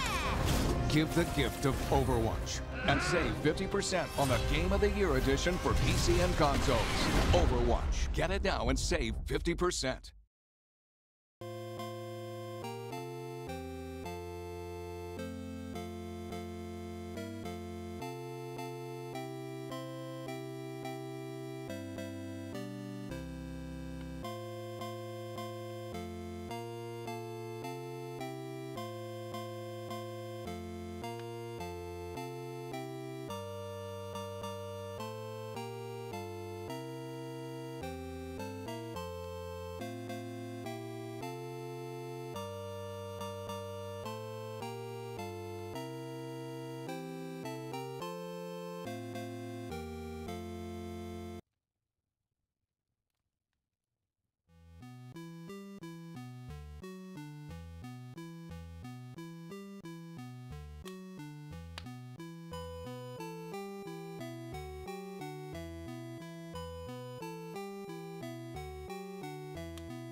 All right, ladies and gentlemen, welcome back to the Ask the King Holiday 2017 special. This is part 3, the final part. If you have not seen any of the first 2 parts, I recommend you check them out on YouTube. All right, if you're watching live on stream on my Twitch channel, welcome back, everybody.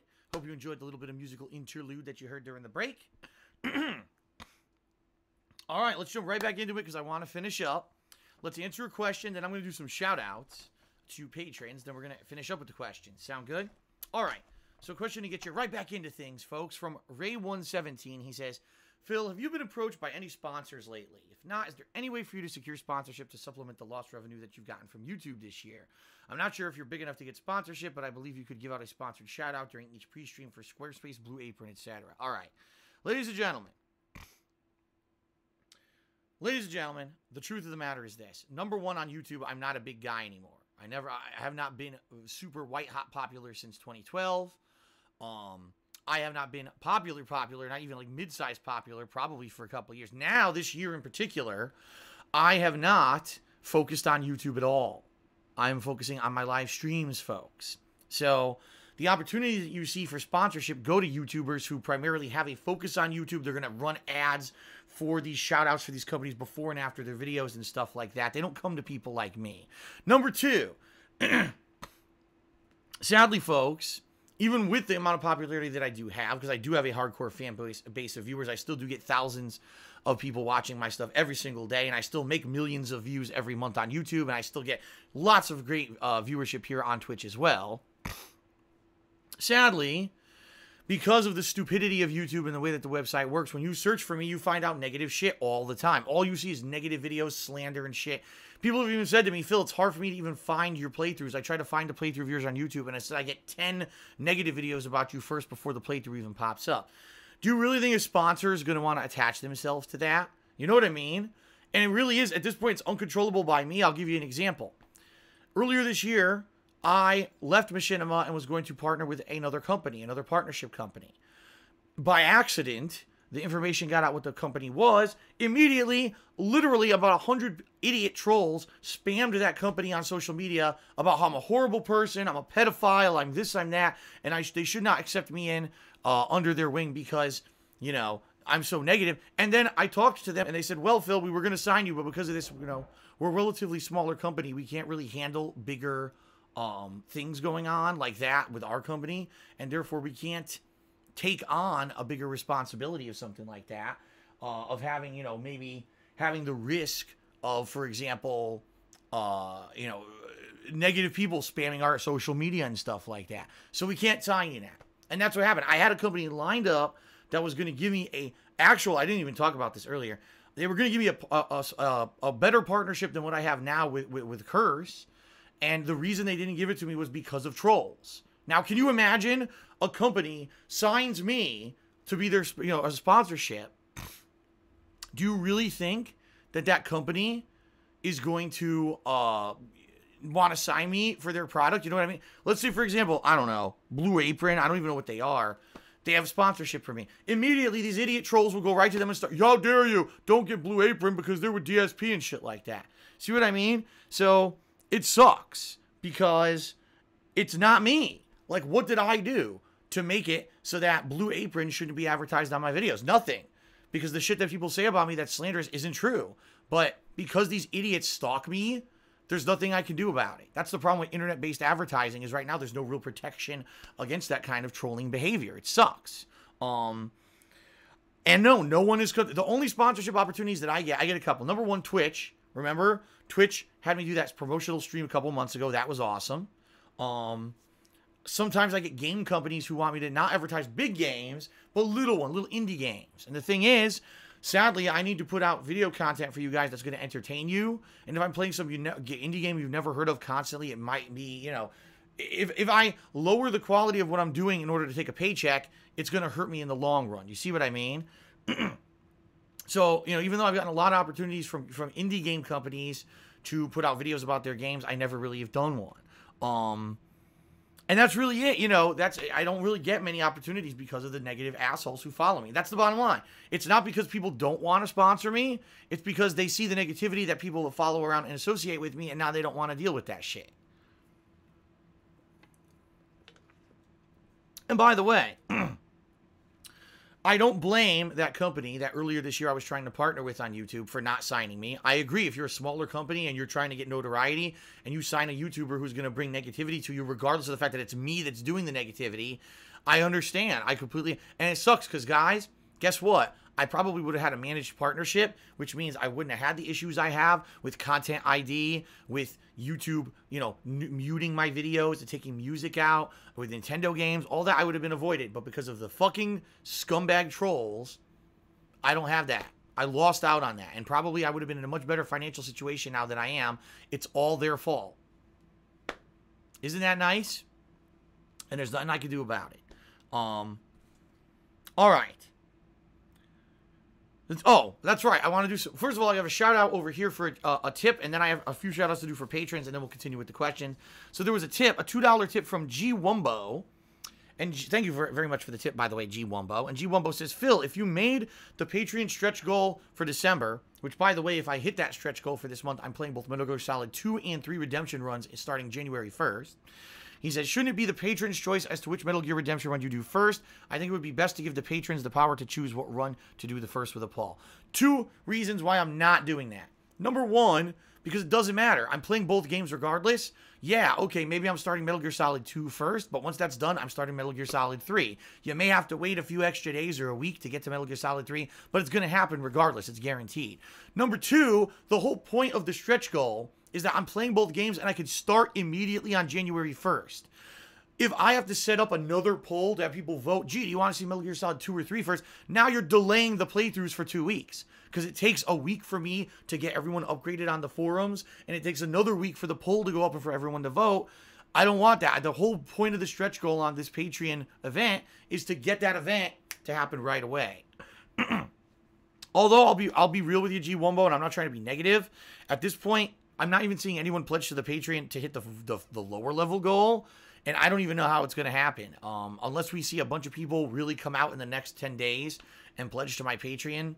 I don't even know if the lower level goal is going to happen. I don't know why, because this is the event people asked me for all year. I finally set it up, and now no one seems to be pledging to make it happen. I don't know. I don't know what to say. Okay, I just don't. All right. That being said, though, let's go ahead and give some shout-outs to those who did contribute to my Patreon over the past 2 months. Thank you to the following patrons. Nicholas Thompson, Nagan Doe, Brightside Viking, Tom Dooley, Fallen 1570, Peanut Brother, Speedy7, Jared Jackson, Villix, Abdul Rahman Althani, Big Tone 995, Casey Wood, Bobby Portlock, Colton Hotchkiss, excuse me, Jamie Ford, Thomas McDonald, Sean Given, Mike Hunt 2018, Last Rambo 341, Ms. Monique, QPZMWN, Mayor Maracho, Deep Drive, Faithin 13, Ralik, Stormforce Gamer, Richie 7, Byron Ripple, Shoracho, Treos. Oh my god, I butchered that name. I'm sorry, man. I feel bad. I'm sorry I butchered your name. I really do. Astrius, Logan Shannon, Connor Brown, Joe Wiltshire, Michael Denealt, Planet Jeff, Christine Gebhardt, Erwin Hames, Kipover, Atlas Telemon, Proto, Hank Duma, Nolan Lynch, and Omo Job. Thank you all for your ongoing patron support. The patron-funded Christmas special tomorrow, the Holiday Gaming Marathon, is all because of you guys. So thank you for the support. And if you guys are interested in pledging, getting your questions answered on the next episode of Ask the King, making this Metal Gear Solid event happen, all this right here, guys, and I need your support this month. I really do. With this tax bullshit I'm in right now, I need to get out of it. Shout out to a Bioman fan who did a 34-bit cheer, by the way. Back to the questions. Next question is from Hot Sauce 123. He says, I know you've been out of fighting games for a while. I think that the time that you went to a fighting game tournament in Tennessee in 2010 was one of the last major ones that you attended. Actually, I think the last actual one I went to was 2011 or 2012. That was the one where I'd hurt my neck really bad, and it pinched the nerve and the disc, and I lost feeling in my thumb, and I played one fucking match of Marvel vs. Capcom 3, and I couldn't feel my thumb, so I couldn't even feel when I was pressing the button, and I forfeit after that, because I couldn't do anything. I couldn't even feel my finger to do like a basic combo, and I forfeit, and I went back to my hotel room, and I played Dragon Age 2 the whole time. That was the last major tournament I entered, I believe. Alright, but anyway. He says, are you still in contact with the fighting game community, and what made you stop playing competitively? Do you miss it? I bet you have more stories to tell. Not really. Every once in a while, I'll get, I talk to maybe 1 or 2 people from the fighting game community. The other day, of all people, Jason Cole and Jaha were in my stream chat when I was checking out Fighting EX Layer. Now, those are guys, Jason Cole every once in a while. I haven't seen or talked to Jaha. 2007. That was the first time I had seen the guy. So, yeah, that was pretty wild. I have no idea what they were doing there, and they left after a couple of minutes. I don't know if someone just, told them, hey, Phil's playing or whatever. They decided to join or whatever. But I don't really talk to anyone anymore. The only person who I ever really had direct contact with was Coruchado, who we used to both be high-level East Coast players. But, no, have not really been involved with anything fighting games in quite some time. Okay. Let's see here. The second part of the question was, do I miss playing competitively, and what made me stop? Well, what made me stop, I've talked about before. I'll say it in a nutshell. Too much time investment, too much money invested, and nothing for it, okay? From the years of 2005 to 2007, I spent an incredible amount of time, money, and effort traveling the country to play Super Street Fighter 2 Turbo. Even though I had a lot of fun doing it, I met a lot of people, I had a lot of friends and stuff that came out of it at that time. At the end of 2007, I took a look at my life. And by the way, that was when my back injury was diagnosed and all of that. And I was like, I've spent so much, all my free time, my 100% of my hobby time was playing Super Turbo and or Street Fighter, traveling the country to do it, paying lots of money to do it. And I was like, it's too much. It's just too much investment at this point. It is. It's too much. And I said, I want to do something else. And that's when I got back into being a casualized gamer. I got all the modern gaming consoles. I started playing all those games. That was when I played Mass Effect 1, and I played Uncharted 1, and I was like, damn, these games are good. Grand Theft Auto 4. I thought, damn, these are all the games I've been missing out on. These games are fucking outstanding. I feel like an asshole that I've only been playing Street Fighter for the past 3 or 4 years. Now, do I miss it? Absolutely. I get the bug all the time.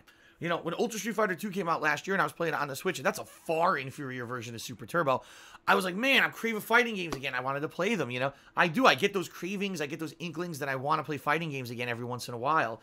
I'm very excited for this 30th anniversary edition of Street Fighter coming out next year. I hope it's good. But honestly, would I sacrifice the amount of time, effort, money to get back into the competitive scene at this point? Probably not. Maybe I would go back and play Super Turbo in this anniversary collection at tournaments for a bit, but I don't really think that I would go back and be competitive high level at a new game or anything like that anymore. It's just so much crazy investment and everything. Plus, like I said, you guys know my situation. I can't. How could I take time out enough to be good at a new fighting game again? I can't afford to travel. So, there you go. I Will Break You asks me, with the whole Bitcoin and cryptocurrency rise and explosion recently, have you thought about getting involved in it? What are your overall thoughts about it? My overall thoughts about it are that it's a very risky venture, although some people have made quite a lot of money doing it. I'm sure there's an equal amount of people who have lost money doing it, okay? Just like any investment, financial investment, there's a giant risk factor involved, okay? Bitcoin Cash, LTC, there's like a million of these cryptocurrencies that are now emerging, right? I don't have any money to fucking mess with that. It would be one thing if this were 2011, 2012 Phil. Maybe instead of buying a bunch of stupid statues, I would have put that money into cryptocurrency. By the way, it didn't exist back then, or if it did, it was nowhere near the capacity it was today. So that being said,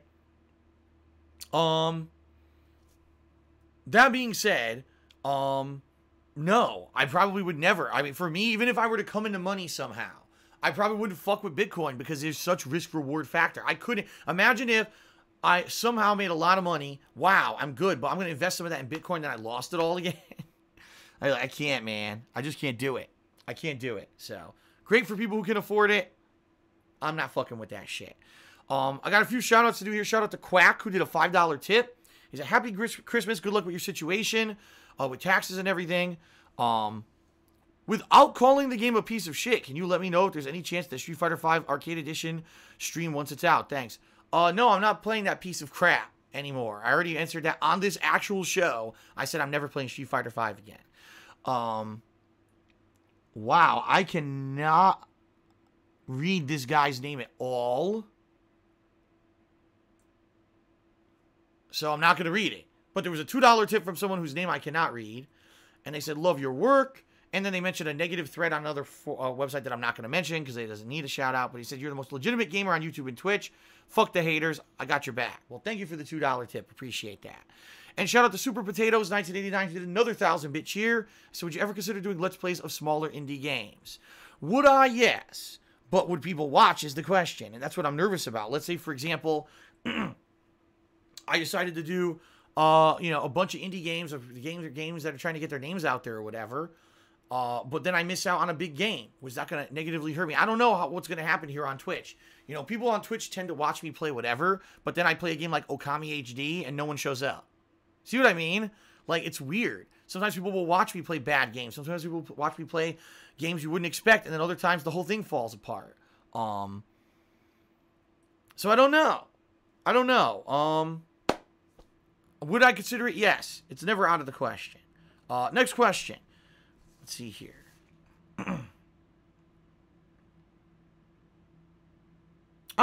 Okay. We're actually almost near the end of the forum questions this time around. This one is for, again, another one from Barbaitin52. And he says, what New Year's resolutions do you have for the next year that are safe to share, both business-wise and personally? Wish you a good 2018. I have 2 resolutions for 2018 so far. All right? The 2 most important things in my mind right now that I want to do.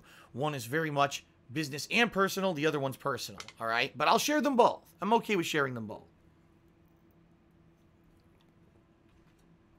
Number 1, to keep my house. And I know, oh my God, Phil again. Listen, I worked my ass off to earn this house. All right? I did. And just because for the past 3.5 fucking years, people have trolled the fuck out of me to hurt my business and make me earn less money. And just because a dumbass tax attorney in Connecticut didn't do his fucking job and screwed me over, I am not going to give up. I'm going to work my ass off this rest of this month. For January, I'm hopefully going to raise enough funds to pay these taxes the end of January. Hopefully, I'll be okay. I don't know what's going to happen with this new tax law that's going on now that the Republicans have pushed through our Congress and our House, and Trump's going to sign it. I don't know if it's going to be more money, less money for me.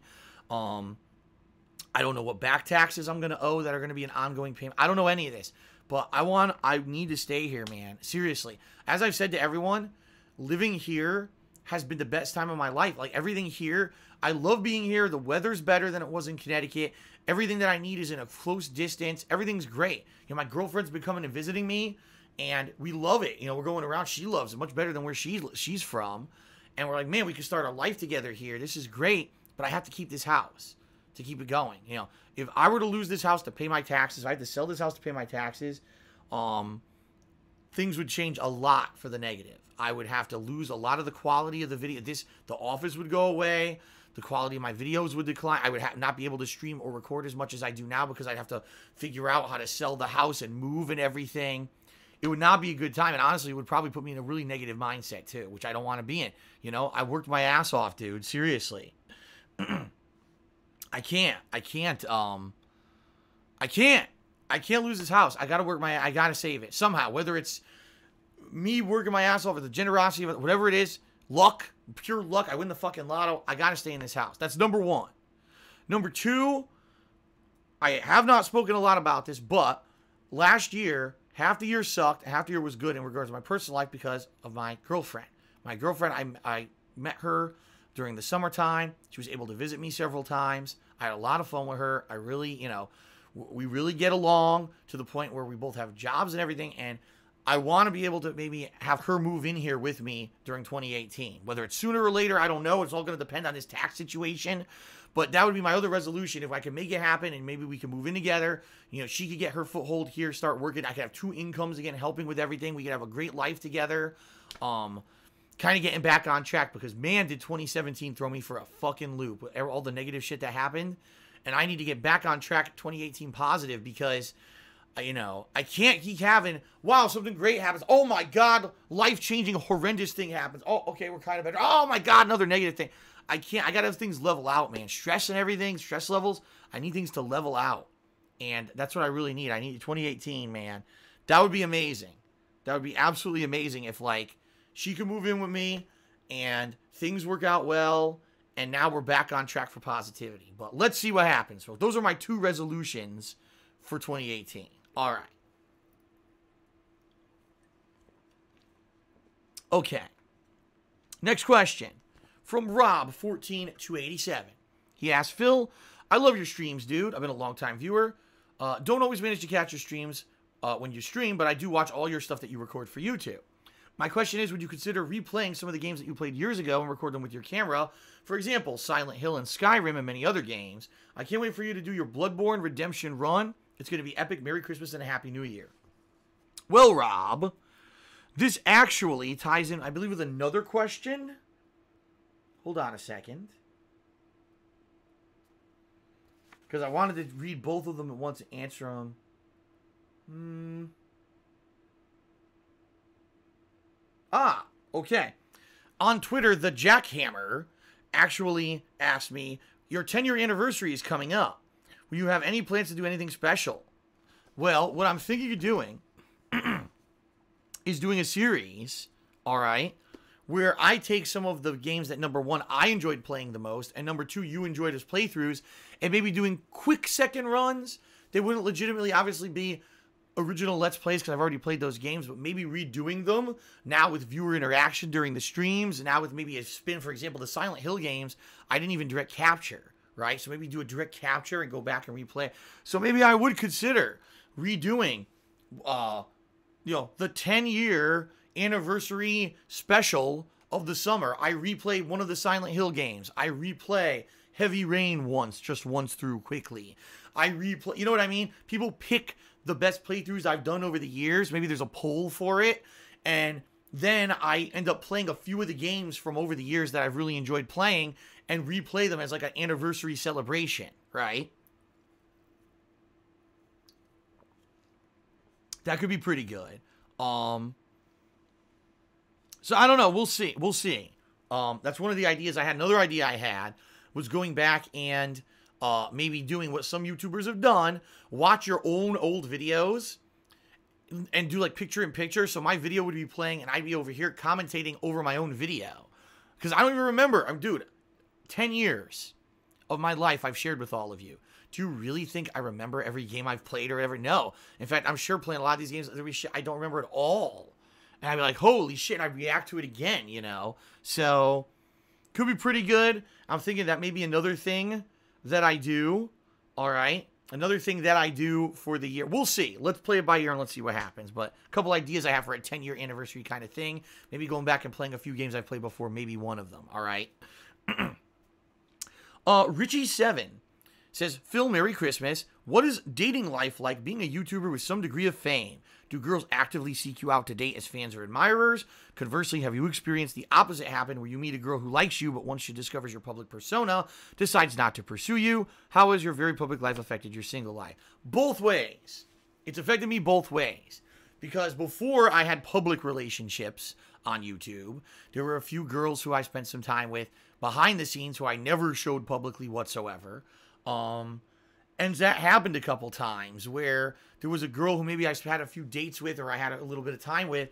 And the girl liked me.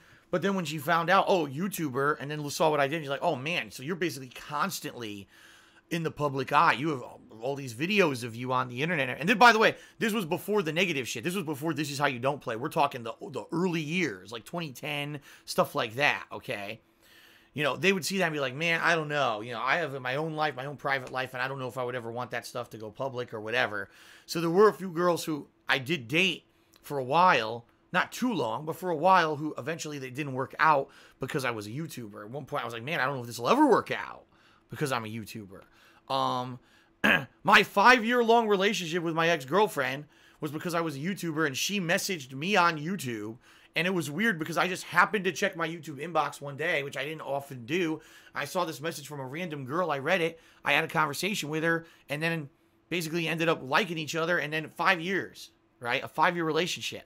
So that one was based off of YouTube. My current relationship, I'm not going to tell you. Blah, blah, blah, blah, blah, blah, blah. What I will tell you is my current relationship is very different from previous ones that I've had, which is a very, very good thing. Let's put it that way. That's why I've tried to keep it under wraps. I don't tell you guys too much about it. You don't know who the girl is on purpose because, you know, well, let's face it. Even when she ever does move in with me, you're going to find out a hell of a lot more because you're probably going to see her in videos like DSP Tries It. She'll probably show up as cameo appearances in my streams and stuff, all right? But that being said, right now, I'm certainly not going to tell you anything. And I got to keep it that way. Very different, right? But I've seen both sides. There's been girls who like me because I'm a YouTuber. And on the flip side, there's been girls who it hasn't worked out because I'm a YouTuber. So. All right. Oh,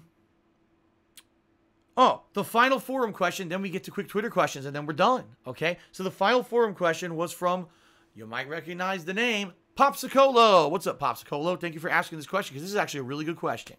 So Popsicolo asks the following. He says, Phil, I've always been curious about pro wrestling after watching your stuff over the years, but I never knew where to start. How does one get into watching wrestling at this point? What's a good point of entry to understand what's going on? Oh, man. Here's the thing. This is an incredibly pertinent question for the modern day. And you might say, well, why? Ladies and gentlemen, wrestling right now is incredibly complex. First of all, the amount of shows. There's Monday Night Raw. There's SmackDown. There's shows on the WWE Network like 205 Live and NXT, right? There's pay-per-view events. There's more outside of WWE, more indie-style wrestling, things like Ring of Honor, New Japan Pro Wrestling, that kind of stuff. Yes, Impact Wrestling still exists, if you can believe it, although no one even talks about it anymore, which is funny. So you got all this stuff going on, okay? Where is the jump-in point? It's tough. And the reason I say that is because now what's happened is there's like a clear line from wrestling. You start in the indies, then you go to maybe the higher indies like either New Japan or Ring of Honor. Then you either get signed to like Impact or you get signed to like NXT developmental for WWE. Then you go on to NXT. Then you go on to either a show like 205 Live or the lower class shows. Then eventually you get into the major shows like Raw and SmackDown. Then you make the big time. The problem is, all right, wrestling has become so complex. There's so many people getting into wrestling, and it's such a big industry now. It's all, you know, back in the 1980s, to get into pro wrestling, you needed to know like 20 people. You know, 20 wrestlers, you know all of pro wrestling, or at least the big guys, right? Now it's like, my God, every day you turn on the TV, it's Kevin Owens, who came up from the indies, and he was Sami Zayn. They're both indie guys, right? Oh, but you need to know that Kevin Owens was a big guy in Ring of Honor and basically carried Ring of Honor for 2 years. You need to know that Sami Zayn used to be called El Generico in the indies, and he had this whole gimmick in order to understand that there was a relationship between Kevin Owens and Sami Zayn to even understand the plot lines that are on modern TV. But then you've got new up-and-comers like Prince Devitt. Oops, that's not his name anymore. His name is, you know, Finn Balor, and he was good in the indies, but now he's here. But why is WWE got him as a prominent role on TV? But then he gets injured, so now he has to drop the title. Now he comes back a year later. Now he doesn't get the push that he had last year. I don't understand why not. And then you got guys like AJ Styles, who comes and immediately becomes a main event picture. None of it makes sense, all right? None of it makes any sense. It's incredibly complex, okay? Incredibly complex, because now you got these levels. It used to be you only get exposed to these big guys that WWE pushes. Now they've got indie guys constantly coming in and everything. You don't know who the fuck they are, and next thing you know, the company treats them like top guys. So it's incredibly confusing. All right? Incredibly confusing. Incredibly confusing in that regard. Because, how do you keep track of it? I'll give you an example. Right now, my girlfriend is not into pro wrestling at all. She's never watched it, okay? And we haven't watched any together yet, but we've been having discussions about maybe in 2018, if things go well, if I can get past this tax situation or whatever, okay, then maybe she can move in or whatever. But I told her, I said, you know, I'm an avid fan of pro wrestling. I watch Raw, SmackDown, NXT, 205 Live every week, and once a month I watch a pay-per-view. Are you going to be okay with that? Or should I need to cut back? Because I told her, you know, when people move in together, you got to compromise. You got to understand. So there'll be things she likes, things I like, and some things we'll watch together, some things we won't. It all depends. And she tells, no, I'm actually interested. I want to learn about pro wrestling. Will you teach me? And I was like, oh my God. How am I going to teach her? I'm just imagining the first day we sit down, she's never seen pro wrestling, or she doesn't watch pro wrestling, and we sit down to watch Monday Night Raw. And I'm going to have to try to explain to her the things going on. It's going to be quite an interesting experience. Let's put it that way. Okay. All right. So anyway, ladies and gentlemen, I don't know. I couldn't even tell you, like, what's the best place to jump into pro wrestling right now. It's too complicated. It's confusing. And to a lot of effect, I understand why WWE did what they did. What they realized is that the internet element and the people who are well informed on wrestling are growing. It's very easy. It's like hype when you see a guy, a guy who you saw from the indie scene, all of a sudden get signed to WWE and then make it to a main television show. You get hyped, you get pumped, you get excited, right? But not everyone is that informed. And that actually seems to be the problem. Is that in a lot of ways, in a lot of cases, what I'm seeing is they have a new guy that they put on TV and they push him out of nowhere, all right? And when they do that, all right, when they do that, it's so confusing because they do it and then you're like, well, who is this? Oh, well, this is someone who was good in the indies. The other problem with WWE, they won't tell you the background story. So, for example, they'll say, oh, well, that guy was big in the indies. He's been everywhere. Okay. But they won't tell you, oh, this was the guy who literally, when he was in Ring of Honor, held up the company for 2 straight years. He was the big head guy. That's why it's a big deal for him to be coming into WWE. They don't say that. In fact, they don't even mention the other companies. You know, you have Matt Hardy and Jeff Hardy coming into WWE last year. Oh my God, they've returned to WWE, and they had a big hot promotion they were doing when they were in Impact Wrestling. And they kind of allude to it, but they won't say it outright. You know what I mean? You see what I mean? So, very confusing. Very, because it's so convoluted with so many wrestlers coming in from other places now, it's very hard to keep track of everything, too. So, I don't know. Honestly, Popsicolo, I wish I could answer your question. What I would say is this. Here's what I watch. I watch Raw and SmackDown, and I watch NXT. 205 Live, that's a show that's like, if you're really into wrestling, you want to see the quick guys go around, whatever. Really, all you need is the 2 main shows and NXT. Sadly, to watch NXT consistently, you do have to be a subscriber of the WWE Network. If you just watch those shows, at least you'll start to see the people. And NXT is where they train the new guys. So hopefully when the new guys start coming up and getting promoted, you'll have seen them already on NXT and know who they are. Versus, oh, WWE just randomly throws a new guy into the mix out of nowhere and you don't know anything about him. That's the problem, is they do that a lot and you don't know what the hell's going on. So I guess that's what it would be, all right? That's what it would be. Okay. Let's answer some Twitter questions. But first, I got a couple shout-outs. It looks like I got a 10-bit cheer from another name. There's no way I would ever pronounce it. But the 10-bit cheer says, how are you holding up after the stupid Gilmore Girls marathon yesterday? He's talking about yesterday I played Life is Strange Before the Storm. And yeah, Life is Strange Before the Storm was terrible. I finished it up. Oh, I'm still recovering. I'll be recovering for weeks, but thank you for the sentiment. Ponage101 tipped me $5. Thank you very much, Ponage, for the tip. Some Stupid Idiot also tipped me $2. Thank you very much for that. Then I got a 25-bit troll cheer. Thanks for the money, dummy. And then I got another $2 troll tip. So thank you for the $2 troll tip. Very nice. All right. Let's finish up with these Twitter questions, okay? All right. Kekin asked a question. He says, what are your favorite Christmas specials? I personally can't do without It's Christmas Charlie Brown. I am heavily into Christmas. I watch quite a lot of stuff, folks. I do. Let's see. Charlie Brown Christmas, absolutely. Santa Claus is Coming to Town. Rudolph the Red-Nosed Reindeer. Year Without a Santa Claus. Frosty the Snowman. All those are staples for me. Have to watch all those specials. The Muppet Christmas Carol. Scrooged. A Christmas Story. It's a Wonderful Life. Miracle on 34th Street. All those, staples. Home Alone 1 and 2, staples. Gotta watch them. Gotta watch that stuff during Christmas month. Now, there's other stuff, too. Bad Santa 1 and 2. Elf. Those kind of movies. For me, those are good, but those movies aren't like... They're not as in high esteem as the classics. They're not classics, you know what I mean? They're still good holiday watches, but I wouldn't be too upset if I missed out on it. You know what I mean? See what I mean? Okay, but those are the ones that I really like, and I'm trying to think of... This year, I bought Emmett Otter's Jug Band Christmas. This was a Christmas special from the 1970s.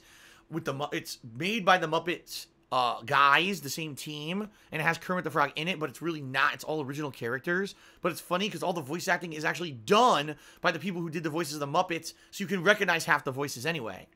But I finally got it on DVD. It was, I think, the 40th anniversary edition, and I loved watching it back. I haven't seen it in a while. That was really cool. In the next few days, I'll be watching Home Alone 2, Christmas Story, Scrooged, and It's a Wonderful Life in particular. Those 4 I have not watched yet, so I'll be watching those. And The Year Without a Santa Claus with the Snow and Heat Miser. Haven't watched that one yet either, so I got a bunch of Christmas stuff to get caught up on before Christmas hits in just a couple days. All right. Glitch Crazed asks, if someone made a biopic about you, who would you want to see play you? And to fall into the topic of Christmas, what is your all-time favorite Christmas movie and why? I think my favorite, it's a tie. I really like Scrooged, and I really like A Christmas Story. I like both of those movies. Gremlins, by the way, I forgot to mention, is one that I watched as well. I do like that one because it's like a Christmas horror movie. But I would say Scrooged and A Christmas Story are 2 of my overall favorites, if not my favorites, and they kind of tie overall. Who do you guys think that should play me in a biopic? Who do you guys think should play me? John Goodman, says Bionichu. John Goodman, a guy who's like twice my age, twice my weight. Thanks a lot. Appreciate that. Jonah Hill. No, Jonah Hill is actually too young and too skinny. I don't know if you guys saw. He was on SNL the other day, just sitting in the audience, and he lost like a ridiculous amount of weight, and he doesn't even look like himself anymore. So it couldn't be Jonah Hill. Ricky Gervais, Seth Rogen, the guy who played Dante. You guys realize all these people are older than me, right? You can't have someone older than you play you. It doesn't work. Michael Cera. There you go, Michael Cera. You know what? Michael Cera. That's the answer. I would have Michael Cera play me because it would be so accurate. There you go. All right. Let's see here. Dungeon 00X. What was your favorite moment this year from your channel? You know what? I'm going to turn that to the stream chat, guys. What was your favorite moment of all the streams and all the content I put out so far in 2017? What was your favorite? Put it in the stream chat right now, and I'll read some of them off. Because honestly, for me, I like every day. Every day I get to play games and share and have fun with you guys. I enjoy. And for me, it's very hard to have a moment that stands out because I do it so much. It's more you guys. So what do you guys think? Let's see. People are thinking right now. Need for Speed Payback, says Bambino. Fighting Game Salt, says Mudai. Bionichuk says, my pacifist run of PlayerUnknown's Battlegrounds, the one game that I've won so far, and the Friday the 13th gameplay in general. Zelda Breath of the Wild, Salty Sunday streams, Goomba stacking. On this very stream saying no a lot. When Phil was playing Red Dead Redemption and told about his cousin dying in Mexico. That was a true story. Uninstalling Injustice 2. Playing Ultra Street Fighter 2. Your first Nintendo Switch bricking out of the box. Damn. There were a lot of good moments this year, huh? So there you go. There's some of your answers. Pon Doodles says, Phil, you've already voiced your disdain for PlayerUnknown's Battlegrounds, and I agree with you, but aside from the obvious bug fixes and glitches, what else could be done to make it a better game? If it's already been done, what game has done better what PlayerUnknown's Battlegrounds has failed to do? No, listen, I'm playing the Xbox One version. It runs like shit. I don't know how this game plays on PC at all. But if the game had a higher frame rate, if the game had non-delayed controls. Right now the controls are massively delayed. Better gunplay because it's so hard to even aim and shoot anyone in this goddamn game. Any of those things, those three things would be amazing. Because imagine if you could actually play PlayerUnknown's Battlegrounds, but everything was responsive, right? Now the game would be incredibly skillful. Instead, now it's a joke. It's like a potluck. Everyone just fucking shoot everyone. And there's not a lot of skill to it because it's all randomized bullshit. It really is randomized bullshit. Because of the gunplay is so wonky. So that's all I want. Better frame rate, less input delay, better gunplay overall. Those three things, the game would be incredibly better, in my opinion. Josh Tolliver asks, the holidays are usually a time to celebrate life and look forward to the new year. What do you think your biggest achievements of 2017 were? What do you hope to see for yourself in 2018? By far, number one, still being here and surviving the YouTube adpocalypse. Ladies and gentlemen, until this bullshit tax issue hit me, I was doing good. I had found a way to adapt from being a full-time YouTuber to a full-time streamer, and I was paying my bills and everything was fine. It wasn't until this tax bullshit happened that I was negatively affected, and now I'm in trouble of losing everything yet fucking again, which is so ridiculous, I know.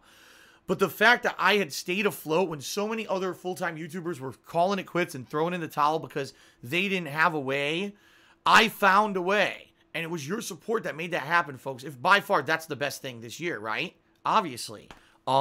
That's my biggest achievement with all my stuff online. What do I see? Where do I hope to see myself in 2018? Let me put it this way. I hope to continue to keep doing great streams for you on a daily basis. I hope to see my streaming increase and grow, to see more people showing up every day regardless of what I'm playing. You know, more people following and showing up for the fun interactivity of the streams. Having more original streams, right? Things that I do for a first time on stream that are different. Like, for example, tomorrow, my holiday gaming marathon is the first. I hope to keep doing fun stuff like that for you. And hopefully get myself to a point financially now where I don't have to worry about these kind of fucking emergency bullshit happening multiple times during the year, and kind of get back on track where maybe in a year or two, I can save up, I can pay my bills properly, maybe I can actually go to like E3, because the thing is I could get into E3 right now if I could afford it, and I can't. I would like to do that stuff again, but we'll see, alright? The Jackhammer 43. Oh, he already asked about my 10-year anniversary. I already answered that for you. Alright, so the final things are just going to be some shout-outs here. And then we're done, okay? So, shout out to... I had 2 anonymous tips here, it looks like. You should take different questions. Instead of talking about the history of YouTube and wrestling, it would make me Ask the King more interesting. I don't know if you're aware, I answered a ridiculous amount of questions this show, and only maybe 3 of them were about that. So, I don't know what else to tell you, but thank you for the tip. I got another anonymous $2 tip. He says, I tipped you the other day and this kid PM'd me on Twitch telling me I shouldn't donate to you. Let this be a warning to him. If I catch you in the street, I'm going to piss into your mouth. Merry Christmas, motherfucker. Oh, yeah. Golden showers for you. Wow. Alrighty then. Shout out to Resident Evil Beating, who did a 10-bit cheer. It says, did you know that President Donald Trump is in Home Alone 2? Absolutely, I knew that. And Luther Cujo did a 10-bit cheer and asked, am I still playing Dokkan Battle? Yes, I am. Alright. Ladies and gentlemen, that is it for the holiday 2017 edition of Ask the King. Thank you very much for watching. Now I get to rest my voice for a couple of hours, thank God. I'm going to be uploading these videos to DSP Gaming. Excuse me, I screwed that up. I'm going to be uploading these videos to the King of Hate vlogs on YouTube. So if you missed any portion of this live on stream, this is on demand on YouTube, all right? The next show is in 2 months. It's going to be around the end of February. You can already post up your questions on thekingofhate.com. There's a thread for it. If you want to guarantee your questions will be answered, you can pledge to my Patreon. Check that out. Thank you, everyone, for a great holiday edition of Ask the King. I hope that you enjoyed this incredibly long stream. Thank you, thank you, thank you for all of your support. Your cheers, subs, and tips were very much appreciated during this stream. And Merry Christmas to all. To all a good night. Reminder, tons of Christmas content coming up if you're not, if you're watching this relatively quickly, including the Holiday Gaming Marathon on Friday, WWE Sims, traditional annual holiday Sims, fantasy Sims on Sunday, an IRL special stream on Monday, plus more PlayerUnknown's Battleground. Great stuff, folks. Thank you very much. See you all later. Peace out. Merry Christmas. Happy holidays to everybody.